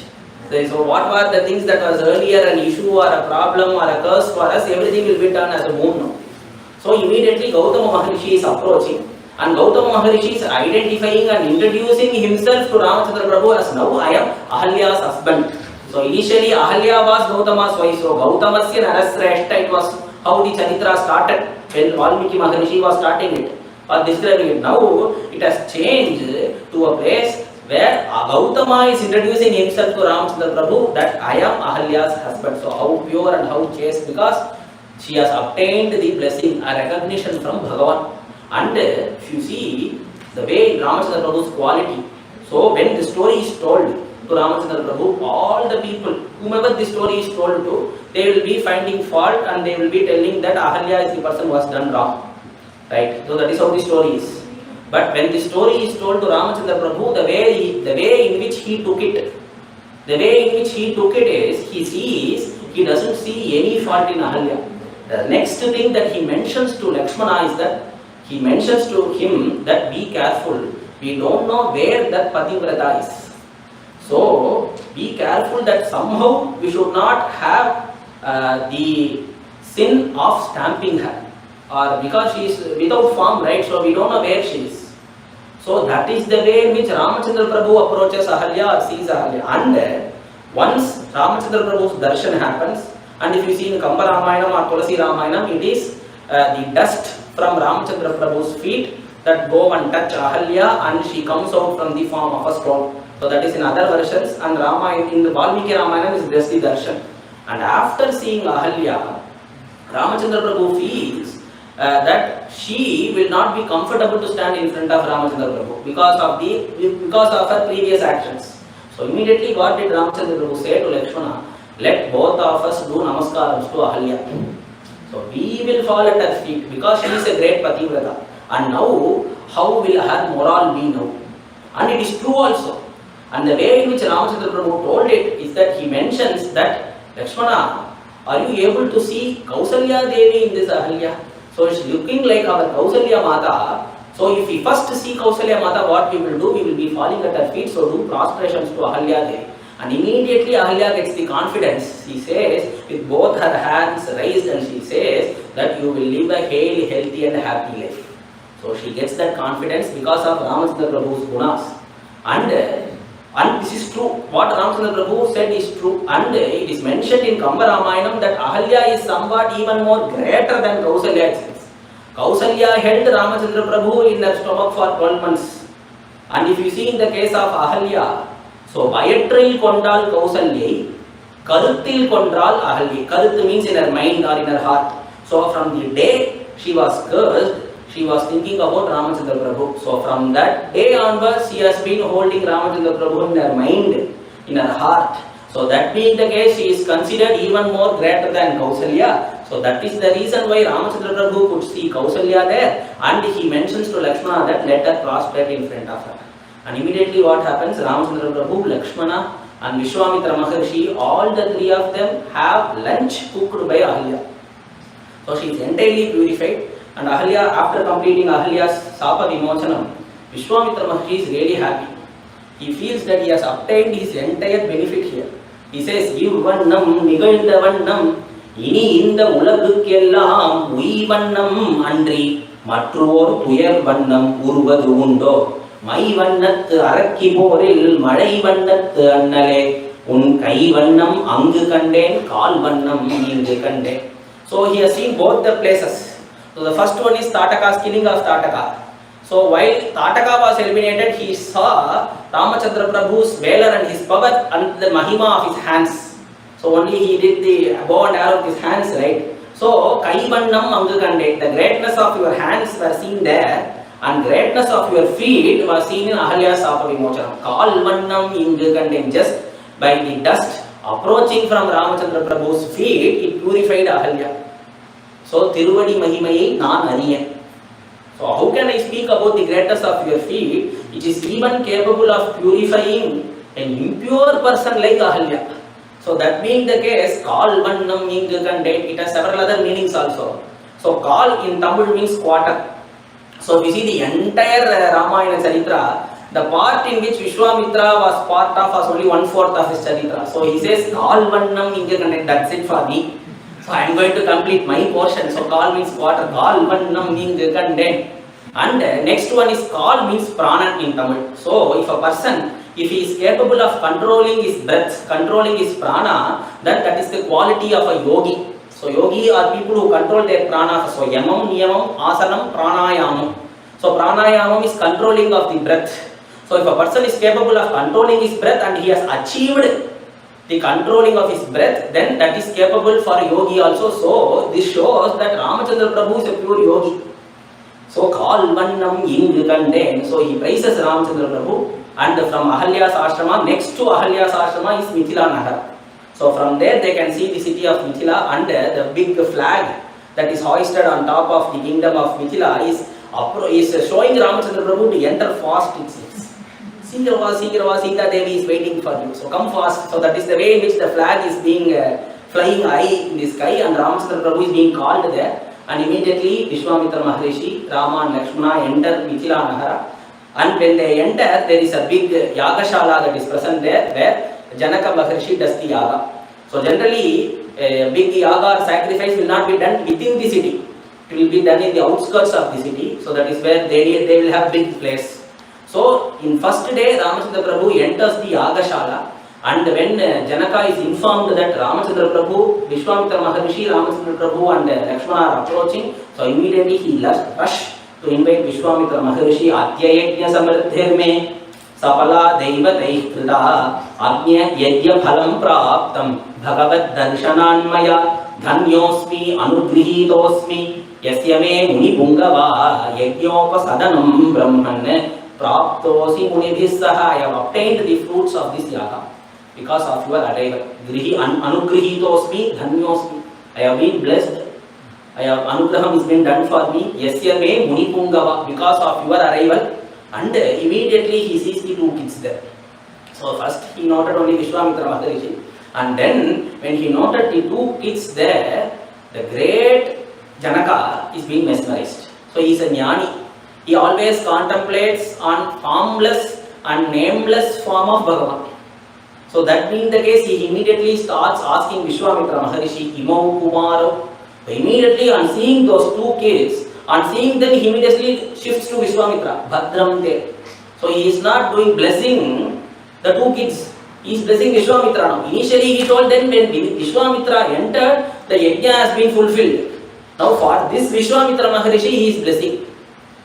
So he is not in his normal state is what this is mentioning. So Imau Kumar, just by seeing them.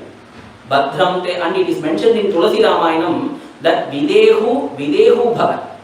So he is called Videhu. So Videha means a person who has gone beyond this body. So Videha, a person without body who has realized that he is not this body. And he has really become Videha now. Why? Because on seeing the beauty of Ramachandra Prabhu, Muri Mukute, Murati Madhura, Manohara Deki, Bhayahu, Videhu Vishehi. So Videhu, that is Videha Maharaja, has become Videha really exists. So it is mentioned by Alvar, thus Arva Vamude, Adiyen Udalam, Ninpai, Anpale, Nirai Karaind Urukku Kindra Nedumali. If you go and see the Perumal there in Kumbakonam, that is Arapuda Swami, immediately what happens is that our body will immediately go as water in sense. So it will be converted. So he mentions that Nirai aligned. So the beauty is so much that nammale apdi dry aayidum, nammale apdi karanji poidum. Like how if there is a big sugar mountain and if we add water to it, immediately the sugar will go off, right? So that being the case, he mentions Nirai aligned Karaya Urukkugintra Nedumali. So that is what Videha feels. If Dasharatha has felt that, if any other Bhakta has felt that, that is not so great, because they always, Jagaraja Swami and seeing Ramachandra Prabhu, if he sings or if he tells like this, then that is not so great. Why? Because he is a person, he is a Bhakta who contemplates on form and name. But Videha, who is always have that supreme knowledge that name and form are temporary, and he always contemplates on the Nirguna Brahma Swarupam, and for that Videha, he is mentioned that Videhu Vishe. He has really become Videha now. Because his body is not there. It is running as a fluid, it is running as a water because of the beautiful form of Ramachandra Prabhu. And he is asking Vishwamitra Maharishi, why didn't you mention to me before that you are bringing these two kids? Did you walk them the entire travel? You would have mentioned to me that I would have sent my chariot, because it is really required. Because Ramachandra Prabhu is going to become the son-in-law. So that won't be respectful, right? So I think Janaka has already planned. So he says, Katham Padvyam Iha Prapta. How did they walk and come? And I feel that their feet will not touch the ground at all. Deva Tulya Parakramo. I think they are Devas. Gaja Simha Gati Veera Shardula Vishabhopamo. So when they were walking, they were showing different styles, it seems. So Gaja, when they were entering, they were looking like elephants. So Gaja Simha Gati, their walk, not their look. The way in which they walk, Gaja Simha Gati Veera. So on some other place, they were looking like two lions are approaching. So two tigers are approaching. Shardula Vishabhopamo, two bulls are approaching. So if you see, it is very clear that Janaka didn't see Vishwamitra at all. Through his description, it is very evident that he has only seen those two kids. And if you see, this is the first instance where both the people, both Ramachandra Prabhu and Lakshmana are described together, and from here onwards the entire Ramayana they will be described always together only. And if you see the beauty of Sanskrit language, it originated here. Why? Because when we see, the first one is, we say that in all other languages there are singular and plural. But in Sanskrit alone there is singular, dual and plural. So as I told the first day, that Sanskrit grammar also originated after Ramayanam only. So why the dual tense is present in Sanskrit? Because in order to describe Rama and Lakshmana. So Imau Kumarau Badram, say Imau means two. So Kumarau means two. Devatulya Parakramau means two. So it's not singular or plural, it is dual. So in order to describe Rama and Lakshmana, in order to describe Lava and Kusha, or in order to explain or describe Bharata and Shatrughna only, this dual tense can be found, and it is found only in Sanskrit. And this is the first grantha that originated in Sanskrit and in the entire universe itself. And inside, before the grammar of that language came into existence. So if you see, this dual tense is present in Sanskrit to just describe Rama and Lakshmana. And if you see in Kandam, there Shurpanaka will be describing. And when Ravana sees, he will be describing. When Anjaneya Swami sees, Anjaneya Swami will be describing. And all other places from this is the first instance. And all other places, they always will be joined together and described. So Janaka is the first person who does this. Imau Kumaro Vadhamte Devatulya Parakramau Gaja Simhagati Virau Shardula Vishabhopamau Yadrichayaiva Gam Prapto. I think they are not people living in this world at all. They were traveling in the skies, and I think they have just fallen from the sky. Yadrichayaiva Gam Prapto. And I think they are Devas really, Ashvina Viva Rupena. So Ashwini Kumaras or two Devas were always together. They can't be separated. Likewise, I think Rama and Lakshmana are equal to that Ashwini Kumara. So Ashvina Viva Rupena Samupasthita Yauvanau Katham Patyamiha Prapthau Kimattam Kasya Vamune Varayuda Dharau Virau Chandra Surya Ivambarau. So I think if they are not Ashwini Kumara, I think Chandra and Surya, both sun and moon, are walking in this world, it seems. So Chandra Surya Divambarau Parasparasya Sadrishau, they are apt for each other, it seems. So Rama is a perfect pair for Lakshmana, Lakshmana is a perfect pair for Rama, so that is why they can't be separated at all. So Parasparasya Sadrishau Pramana Ingita Cheshti Taihi. So just they convey the news between themselves through their eyes, to their actions, and they are not speaking loudly also. So all the things has been noted by Videha Maharaja, and he sends, and the final thing he completes with mentioning the beautiful hair of Ramchandra Prabhu. So whether it is Vishwamitra, whether it is Videham, and whether it is Seetha Devi, and if you see, even when Ramchandra Prabhu is in the forest, the first thing that Surpanaka gets mesmerized is Sukesham Tamra Murdhaja, the beautiful hair of Ramchandra Prabhu.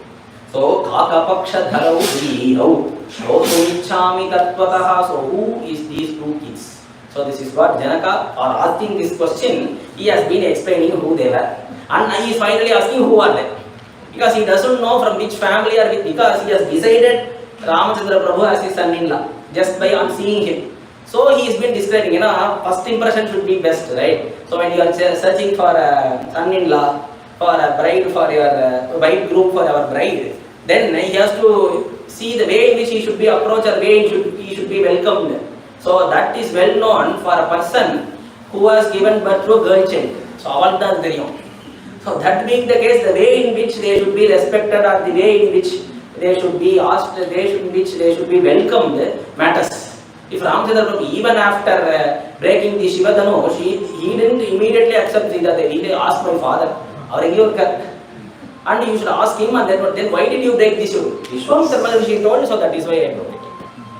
So for that he needs father's instruction, right? So immediately first impression should be good. So for that Janaka has explained Rama and Lakshmana, and Vishwamitra Maharshi says that they are the son of Dasharatha Maharaja, and I have brought them for my Yajna Samrakshana. So all the Vrittanta earlier stories have been told, and finally they have come to see the Siva Dhanush. So that is what Janaka Vishwamitra Maharshi mentions, and immediately they have given a place, kingdom and Aranmana for them to stay. And the next day morning, it is told by Janaka that we will be brought to the court where the big Shiva Dhanush will be there.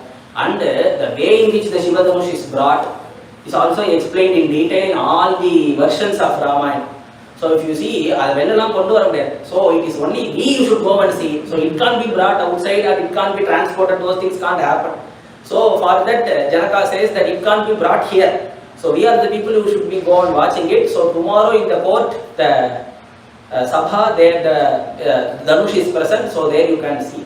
So next day morning, after completing their morning duties, Vishwamitra Maharshi, Rama and Lakshmana, they start their journey into Mithila's kingdom, and this is where the beautiful description of the way in which the people of Mithila see Rama and Lakshmana is explained. And if you see in Valmiki Ramayana, it is not there.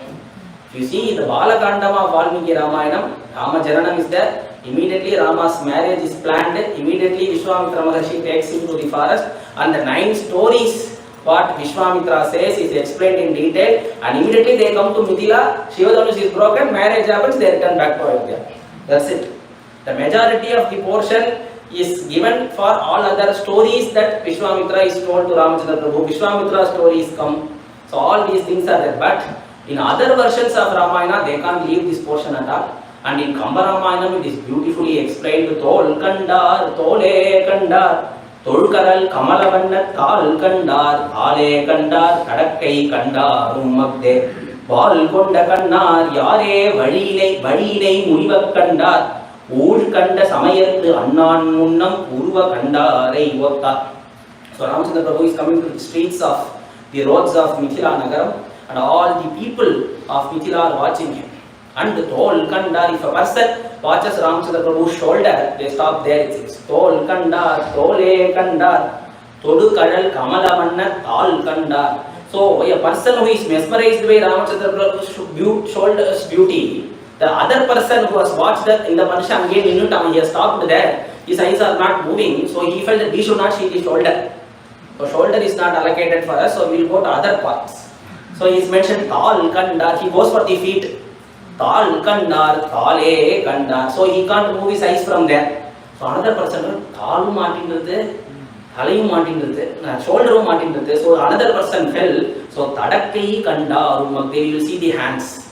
So shoulder is gone, feet is gone, so we will go for the hands. Tadakkai Kandarum Agde. So that is their situation is also same as other 2 people who saw the shoulder and the feet. Okay. Now Kamba decides that they don't have proper eyesight.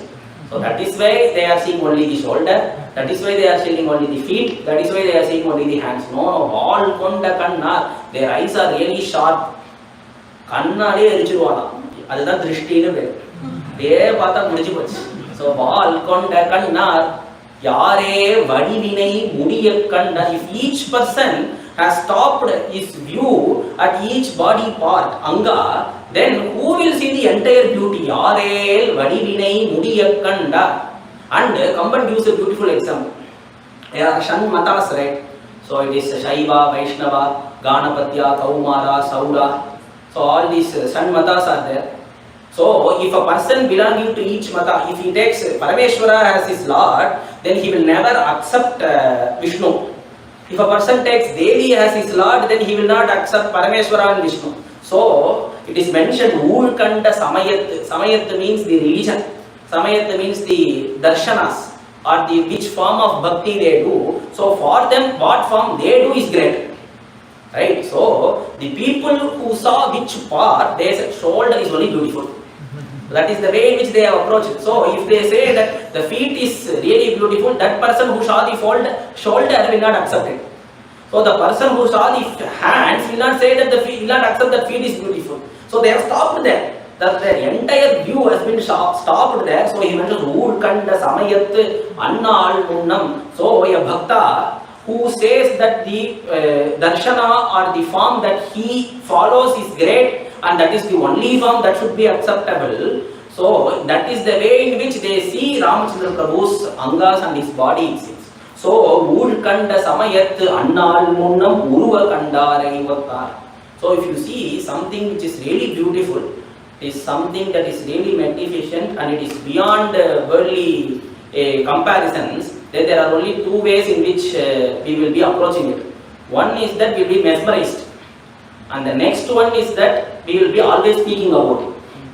So in this first pasuram, it is told the way in which they just got attached to each body part of Ramachandra Prabhu, and they all were silent. No one spoke. So if they saw the shoulder, they stopped there, that's it. If they saw the feet, they stopped there, that's it. And in the next pasuram, he mentions that there are few people who, on seeing the beauty of Rama and Lakshmana, they are always speaking, it seems. Path mesmerize again and again they are speaking. Dayaradan Mudalvan enbar, Tamarai Kandan enbar, Puyalivan Meni enbar, Puvaye Purum enbar, Mayarudai Tulagam enbar, Manidan Allan enbar, Kayal Pede Kadalul Veigum, Kadavule Kanum enbar. So when Ramachandra further continuing their walk into Mithila, Another set of people, they start to talk. So they say, oh, I know who these two kids are. They are the sons of Dasharatha. So Dasharathan, Dayarathan, Pudalvan and Bar. No, don't speak about those things. Look at their eyes. Tamarai, Kannan and Bar. So their eyes are beautiful like blossomed lotus. Puyal even Meni and Bar. Puyal means cart, that is air, and Puyal means clouds. So look at their complexion. They are beautiful like dark clouds. Puyal even Meni and Bar. Puvaye Porudum and Bar. And they are soft like flowers. Pu means flower. So Puvaye Porudum and Bar. Mayar Udaitu Ulagam and Bar. And they say, see, entire world is mesmerized by their beauty. And they are all standing still, and we are the people who are talking about it. So, Mayar Udaitu Ulagam and Bar. And they finally conclude, they are not humans at all. So, Manidan and Lanenbar. Then we should say who they are. So, if they are not humans, then who are they? So they mention Kayal Peru Kadalul Vegum Kadavule Kanum. I know who they are. So they are Bhagavan who are present in Vaikunta. Adishesha and Narayana have come in these two forms. So Kamba completes by mentioning that Rama is Narayana. And now we will move to Tulsi Ramayanam. And Tulsi Dasa says, no, Narayana can't be accepted. Because Narayana has 4 hands. Vishnu Chari Bhuja Vidhi Mukha Chari. Okay, if he is not Narayana, then we have to go to Brahma. No, they are not Brahma. They can't, because Brahma has 4 heads. Vidhi Mukha Chari. So Vishnu has 4 hands, Brahma has 4 faces. So these two people can't be compared to them. Okay, then we will move to Parameshwara. Vikata Vesha Mukha Panchapura Parameshwara. At least we can accept Narayana and Brahma, but Parameshwara not at all possible. Because he has 5 heads, Panchapura.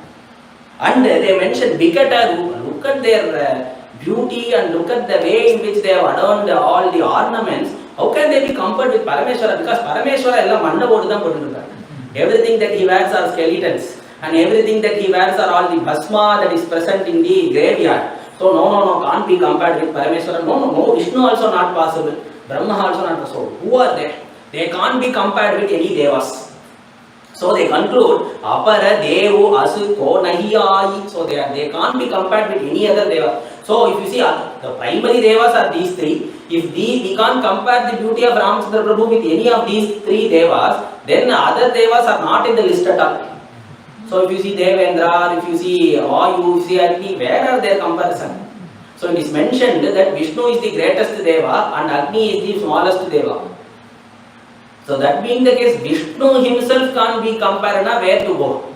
So for Tulsi Dasa, whether it is Vishnu, Ramachandra Prabhu is greater than Vishnu, greater than Brahma, greater than Buddha. So that is the place where he goes and plays Ramachandra Prabhu. And there are 2 ladies who are being speaking about Ramachandra Prabhu's beauty. And it is explained in Kamba Ramayanam. Nangaikana Tambiyaikana Nangaiki Ayiram Nayanam Vendum. Because the 2 ladies are close friends. And one lady, she was born in Mithila, and other lady, she was given in marriage to a person in Mithila. So, and she belonged to Ayodhya. So this is a conversation between 2 ladies, one was from Ayodhya and other is in Mithila. So what will be their conversation? The lady from Ayodhya will be speaking about Rama, and the lady from Mithila will always be speaking about Seetha. So the lady from Ayodhya, earlier, before Ramchandra Prabhu's arrival, she will be always speaking about Rama is only so beautiful. Rama is only Nambiyaikana Nangaiki Ayiram Nayanam Venu. So, if you want to see the beauty of Ramachandra Prabhu once, then I will say that Seetha Devi will be needing 1,000 eyes. Urvati Pakama. And for next time, then she will be needing another 1,000 eyes. So, next time, another 1,000 eyes are needed. And immediately the lady from Mithila, will she stop her conversation? She told, no, Kombinai Kana Kurisirkum Annadeya. So that is also the same in the case of Ramachandra Prabhu to see the beauty of Seetha. So each and every day we don't know whether Seetha Devi or Mahalakshmi Tayar has 1,000 eyes. But we definitely know that Perumal has 1,000 eyes. So we say Sahasra Sirusha Purushaha Sahasraksha Sahasrapat. It is definite. And it is mentioned, Kombinai Kanum Dorum. So, Yapallam Pakararo, எப்பப்ப பார்க்கறாரோ each and every time Ramchandra Prabhu needs 1000 eyes, 1000 nayanam vendum, and their quarrel always will be this issue only, and one day it go to a greater extent and it erupted, and finally what happened, they stopped talking with each other. And today the lady who is from Ayodhya, she is tapping the door of the girl of Mithila, and because Ramchandra Prabhu has come, so she got the proof now. Earlier she would be mentioning, I have seen both Seetha and I have seen both Rama also, so I am the perfect person to judge. But the lady from Mithila will never accept. And now since Ramachandra Prabhu is coming in that road, she is calling that other lady and back. See, I told you no, you need 1000, Seetha Devi needs 1000 eyes for Ramachandra Prabhu's beauty. And now this Mithila lady is mentioned. Yes, true, I accept. Who can deny it? But she is no. Even for this Ramachandra Prabhu to see Seetha, each and every time he needs 1000 eyes. That also you have to accept. And in order to complete their quarrel, they move to Lakshmana. Leave these two people. Leave Rama and Seetha. Okay, Kambiyai Kanumemba. Avrukku enna varachadu? He is also so beautiful. Kambiyai Kanumemba. Kambiyudu. Lakshmana is enough. Tavamudaithu ulagam enbar. Imbar in nagaril tanda munivanai iranjum enbar. So let us speak about the greatness of Vishwamitra now. Because it was Vishwamitra who made all the efforts to bring these two kids here, like Imbar, Nagaril Tanda, Munivanai Iranjum Yenbar. So they are always speaking about the beauty of Ramachandra Prabhu, or they are just staring and looking at his beauty. And now, of all the entire people in Mithila has been mesmerized by Rama's and Lakshmana's beauty, then we should have a thought of if Seetha Devi sees Ramachandra Prabhu, what will it be? How will it be? So Valmiki didn't get that thought at all, and it is present in Tulsi Ramayanam, it is present in Kamba Ramayanam, and but the first person who spoke about it was Tirumangayalvar. So Tirumangayalvar is the first person who wrote the Pasuram mentioning that if Seetha Devi sees Ramachandra Prabhu, so each, if you see in Tulsi Ramayanam, it is of different version. So Rama and Seetha Devi meet in a Gauri temple. So this is the way in which Tulasidasa writes. And if you see in Kamba Ramayanam, they meet on the streets. So Tayar is standing in a balcony, and that building where Tayar is present is so beautiful. So few people were explaining to Ramachandra Prabhu that this is the most beautiful building in Mithila. And when Ramachandra Prabhu was looking at its beauty, he was seeing that there is a doll that is present there. And but to his astonishment, its eyes were once cemented now. Then only he realized that it is a girl, it is a lady. So immediately he shifted his head down. And that is the way in which Kamban explains. So he explains that if Seetha and Rama, when they first meet, Kandinai Kamba, both their eyes catch each other's eyes, it seems. And he mentions that if they are present in Vaikunta, so Pirindavar Kudinal Pesavum Vendum, they are always together. For an avatara vidambanam, they are separated, so they know each other perfectly. So what is there to speak? So immediately they transfer their love between each other, and they have decided. So the first Puruttam for a marriage is whether both the minds and the heart accept each other. So only then the next decisions and the next thing comes, and here they transfer the parimatram of their love happens here. And the first person to speak about it is Alvar. So Mai Bandam Narum Kunji Kudal Pintala Makaram Ser Kurai Ilupaadu Ilangiyada Ei Vannam Venchilaye Tunayai Inge Iruvarai Vandar En Munne Nindrar Kai Vannam Tamarai Vai Kamalam Polum Kandinayum Aravindam Adiyum Agude Avvannathu Avar Nilamai Kandu Thodi Avarai Nam Devar Endru Anjinome. If I go into this explanation, it will take more time. So I will finish this pasaram at the last line. Avarai Nam Devar Endru Anjinome. So on seeing the beauty of Ramachandra Prabhu, Seetha is really mesmerized. And she says that I feel that they should not be Devas. If they are Devas, then how can I marry? Only if they are not Devas, if they are humans alone, then I get an opportunity to marry Ramachandra Prabhu. So she says, on seeing their beauty, seeing the way in which they walk, seeing the way in which, though there are two people, it It is beautifully mentioned, Iruvarai Vanda. They are coming as two people, but Yen Munne Nindra. So for my eyes, I am able to see only one person. She has never noticed Lakshmanata. And if you see in Bhagavatam also, it is mentioned, Vaktram Rajesha Sutayoho Anuvenu Jushtam. Rajesha Sutayoho is dual and Vaktram is singular. Vaktram means face. So if both Krishna and Balarama approach, the Gopikas who are fond of Krishna, they won't see Balarama it seems. So only one face is visible to him. So that is only etched in their mind, that is only etched in their eyes. So likewise, in the case here, Seetha says, Iruvarai Vanda. So they are coming as two people. But the eyes, my eyes is always thinking about one person. Yen Munne Nindra. And she says, she feels, she prays that this person should not be Deva. Because their beauty is equating them to be a Deva. But if they are only human, only then I can marry them. Him.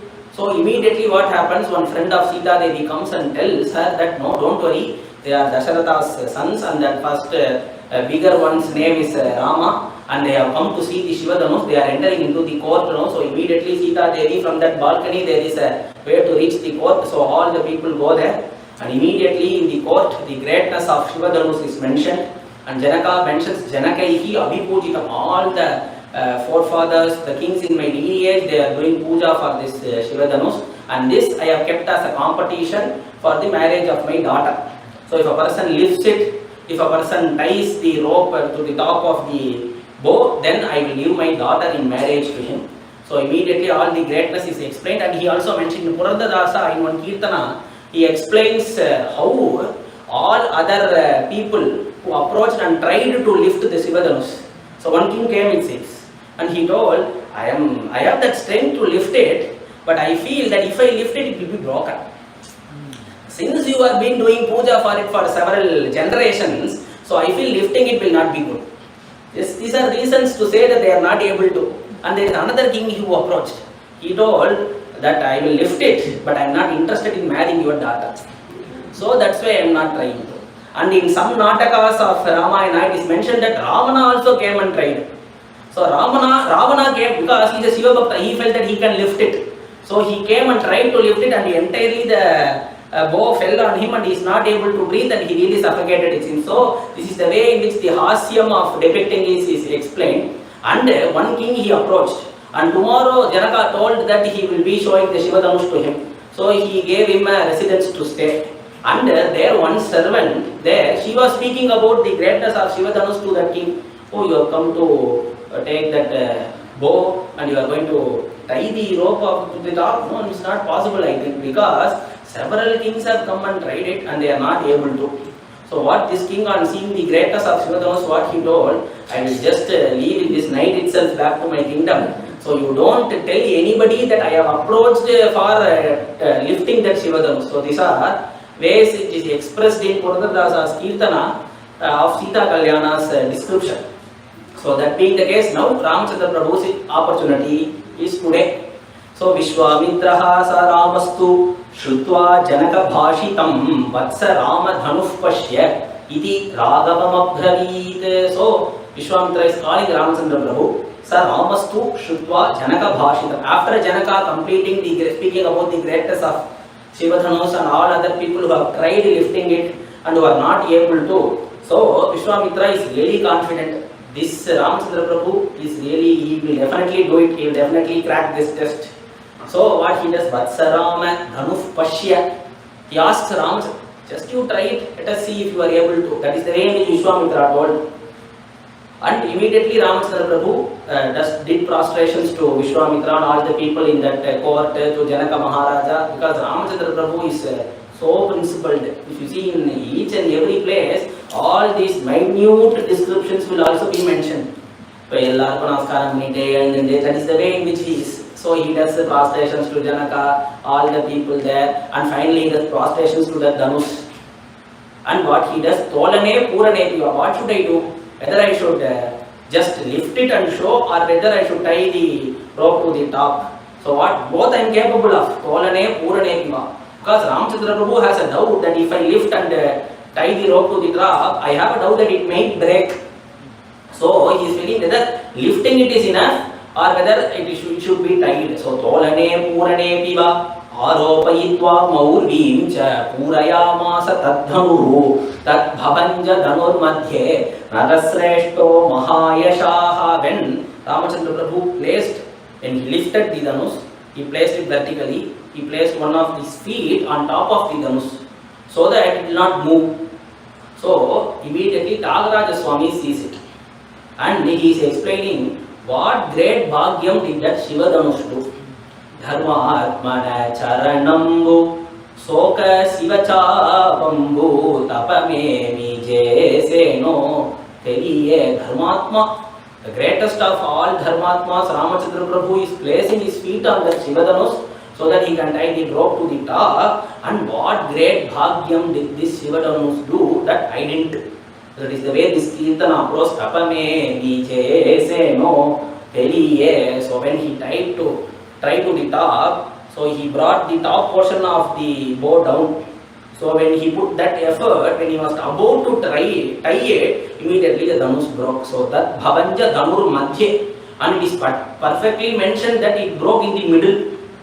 So when we break a coconut, so we have a possibility of breaking it into 3 shapes or 3 cuts might happen, but that didn't happen in the case of this dhanus, it seems. So that bhavanja dhanur madhye, it broke in the middle into 2 halves.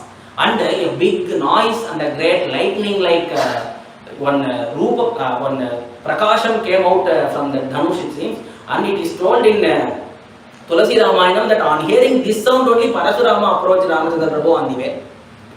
So after doing that, Ramachandra Prabhu broke the dhanush. So immediately Janaka is really happy, Seetha Devi is really happy, Vishwamitra is really happy. And immediately Janaka brings Seetha Devi directly in front of Ram, because for him what test he kept is being completed. But immediately Rama, after seeing Seetha Devi close to him and seeing her face, she really turned his head down. No, after my father gives me permission, only I will accept her in marriage. So avijna avajnaya pituschanda, and this is told by Seetha Devi in Aranya Kandam to Anasuya. It doesn't come here. Where in Aranya Kandam, Seetha Devi explains her entire charitram to Anasuya Devi, where she also mentions her Kalyanam there. At that time she mentions, Ramachandra Prabhu immediately he didn't accept me, he was waiting for his father's permission. So he made avijnaya pituschandam. So immediately Janaka was happy for it. And how can you say like that? He didn't question. He was happy that Ramachandra Prabhu is principled. He is saying Ramachandra Prabhu is following the dharmas and rules. So immediately a letter has been written and a few people go to Ayodhya and they tell it to Dasharatha Maharaja, and Dasharatha is really happy. And the entire family of Dasharatha, they are all approaching from Ayodhya to Mithila. And it is explained in one of the Natakas that when the first chariot entered Mithila, the last chariot is yet to come out of Ayodhya, it seems. So that is the way in which that much people are really happy to see Sita's and Ramachandra Prabhu's wedding, Seetha Kalyanam. So all the people are coming, and immediately Vishwamitra decides Panguni Uttaram as the day for Rama's and Seetha Devi's marriage. Dishyame nirjita vigyaha, dishyame pujitam kulam, raghavaihi saha sambandhat, veerasreshtaihi mahatmavihi. So the betrothal happens. So the Nichidartham is done, and Janaka is really happy to have this sambandham. So raghavaihi saha sambandhat, with the great lineage of all the Raghus. So raghavaihi saha sambandhat, veerasreshtaihi, they are all great in valor, they are great in power, they are great in dharma. Mahatmavihi, they are all Mahatmas. So it is really happy I am able to have a sambandham with this family. Sadrusho dharma sambandha, sadrusho rupa sampada. So in dharma, in beauty, in wealth, in status, everything, both the families are equal, it seems. So sadrusho dharma sambandha, sadrusho rupa sampada, Rama Lakshmanayo Rajan Seetha cha Urmilaya saha. So they have decided that we should not leave this family at all. So only one alliance didn't happen, all the 4 alliances happened here. And for Rama it is Seetha, and for Lakshmana it is Urmila, and Janaka has a brother called Kushadhwaja, and he has 2 daughters. Tata Brahmana, there are 4 daughters there and 4 sons here. And Kushadhwaja has 2 daughters, Mandavi and Shudakirti. They are given in alliance to Bharata and Shatrugna. And all the people join in Mithila, and all the decorations happen. There is a big mantapa that is being constructed with 1,000 pillars, and all the people are invited, lot of danas and dharmas, all the sacred Vadyas are being played, everything, all the arrangements are done, and Vishwamitra and Vasishtha are the principal people who are taking care of the marriage rituals and everything is happening. And for everything they need to go to Janaka. That this is happening in Mithila. What is Janaka do? He said, you don't need to ask me at all. He meant Swagrihe ko vicharasti. He is asking, this is your house. Why are you questioning me, asking me whether this can be done, that can be no? Friends, the association or the alliance was made. From that day, this Mithila becomes your house. So, Swagrihe ko vicharosti yatha rajyam idam tava. This is your kingdom. So, why are you asking me, whatever you want to do, you can do. Even if you are ready to release few criminals here also, I am ready. I am accepted. So, he says, Swagrihe ko vicharosti yatha rajyam idam tava, and all the arrangements are made. So, Vishwamitra and Vasishtha are taking care of the rituals, and Ramachandra Prabhu is doing his Gratha Samarpanam, and all those things are done. And Seetha Devi is being brought to this mandapa. Tatas Seetam Samaniya Sarva Bharana Bhushita, and all the ornaments and beautiful silk saree she is wearing. And all the people are surrounded, all her friends are surrounding her, and they are coming. Tatas Seetam Samaniya Sarva Bharana Bhushita. Valmiki, he gives lot of details. But if you see here, he doesn't mention about what are all the ornaments that Seetha Devi wears.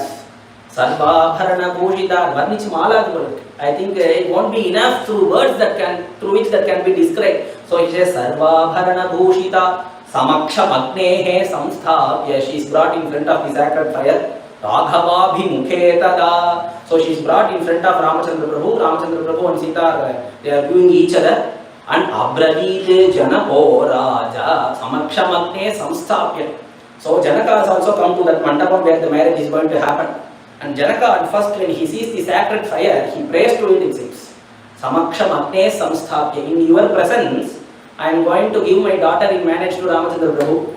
And there will be a situation where you will be in this state. That is the state of Janaka. Because after Seetha Devi does Agni Pravesham, see Agni Deva who comes and submits Seetha Devi to Ramachandra Prabhu. So Janaka says, at that juncture you will be doing the duty that I am doing. So he is reminding Agni Deva itself. So Samaksham Agnehe Samstapya Raghavabhimukhe Tada Abravit Janako Raja. Ponnu vandu ninnachu. Ramachandra Prabhu is not viewing her, it says. So she is standing here, and that is why Abravit Janako Raja Kausalyananda Vardhanam specifically is calling. Rama, please see in this direction. The part is calling. So Kausalyananda Vardhanam, that too, he is not calling him as Ramachandra Prabhu or Raghuvamsha Veera. Those things are not mentioned. The most important, though Ramachandra Prabhu accepts, though Dasharatha accepts, though all family members accepts, the first and the required person who should accept is the mother-in-law. So Kausalyananda Vardhanam, specifically Valmiki mentions Kausalyananda Vardhanam. Who is this Ramachandra Prabhu? He is a person who gives happiness to Kausalya, and he is seeing the face of Kausalya there. She is really happy in accepting Seetha Devi as her daughter-in-law. So Kausalyananda Vardhanam, and he calls Ramachandra Prabhu and mentions Iyam Seetha Mama Sutta Sahadharmacharitava Pratiksha Chainam Badram Te Panim Grinhishwavanina Iyam Seetha. Why he is hesitating to mention that she is his daughter first? She is mentioning Iyam Seetha because in front of Ramachandra Prabhu we should speak carefully. Because though he has made a human avatar, he knows everything. So you can just like that, you can't speak to him that yes, she is my daughter. No, she is not Janaka's daughter at all. She was found from Bhuma Devi, right? So Iyam Seetha means plough. So through the plough only she came into emergence. So for that he is mentioning Iyam Seetha, that girl who I got by the blessings of Bhagavan. When I was about to do a yajna, when I was plowing the field, I got this girl. So I tell you that she is not my daughter directly. But when I got this child, there was an ashariri which mentioned Dharmena Tanaya Tava. So because of that confidence, he is mentioned Iyam Seetha. She was not my biological daughter, but Mama Sutta, but she has been I have accepted her, and she has accepted me as father. Through the blessings of all the devatas, so Iyam Seetha, Mama Sutta. Okay, Your EM Seetha is fine, Mama Sutta is fine, how will she be beneficial for me? Saha Dharmacharitava, she will follow the dharmas that you instruct her to. She will follow the dharmas that you follow. Saha Dharmacharitava, Praticha Chainam, Cha Yenam Badhamte. He is giving Seetha Devi's hands in Ramchandra, placing Ramchandra Prabhu's hand. So that is called as Panigraham. And while doing that, please accept her also. That is what the shloka means. So Praticha Chainam Badhamte. So what her also? So she is the first person who is going to be submitted to Ramchandra Prabhu, and she is the only person there. So he is not going to do several marriages also. So accept her also. In the case of Krishna, that is right. In the case of Krishna Paramatma, it is correct. And Rukmini herself gives a place for that. But why he is mentioning you accept this Seetha also? Why he is mentioning that? Because he has already submitted himself and his entire family to Ramchandra Prabhu. When the first day he saw him. So he is telling, I have given all myself and all my things are being submitted at your feet. Now I am submitting my daughter also. So Praticha Chainam Badham, when they are joined together, Janaka is feeling that his eyes will create drishti. So he feels Badham, they live happy life. Praticha Chainam Badham, they Panim Grinishwa. Kaiya Pudinvara Solanuma. He is not doing that also. Agavmatendra, Pulyavmatendra, Praticha Chainam Badham, they Panim Grinishwa Vanina. I give you assurance. Pativrata, she is a Pativrata. Mahabhaga, she is a Mahabhagyashalini because you are being, she's got you as the husband, and you are also a great Bhagyavan because you are getting Seetha Devi as your wife. So Pativrata, Mahabhaga, Chaye, Vanugata, Sada, she will be along always with you like your Nadal. So Praticha Chainam Badham Te, Panim Grinhishwa Vanina, Pativrata, Mahabhaga, Chaye, Vanugata, Sada. So if you want for your Chaya, you don't need to see whether you should pack dress for the for that, or you should not. You need to pack food and it will be always following us, but will not be disturbing us at all. So Praticha Chainam Badham Te Panim Grinhishwa Panina Pativrata Mahabhaga Chaye, she will always be following you. Anugata Sada. That's why she mentions this when Ramchandra Prabhu doesn't want to take her to the forest. Chaye Vanugata Sada is what my father mentioned. Like how you are fulfilling your father's promise, I should fulfill my father's promise. So Pativrata Mahabhaga Chaye Vanugata Sada Ityuktva Prakshipat Raja Mantraputa Jalam Tada. So he does Panigrahanam, and Seetha Devi and Ramchandra Prabhu Seetha Kalyanam happens. And after completing Seetha Kalyanam, so the next Mantapam is there for Lakshmanas, Bharatas and Shatrugna. After seeing the divine couple of Rama and Seetha, Janaka doesn't feel to go to that Mandapam.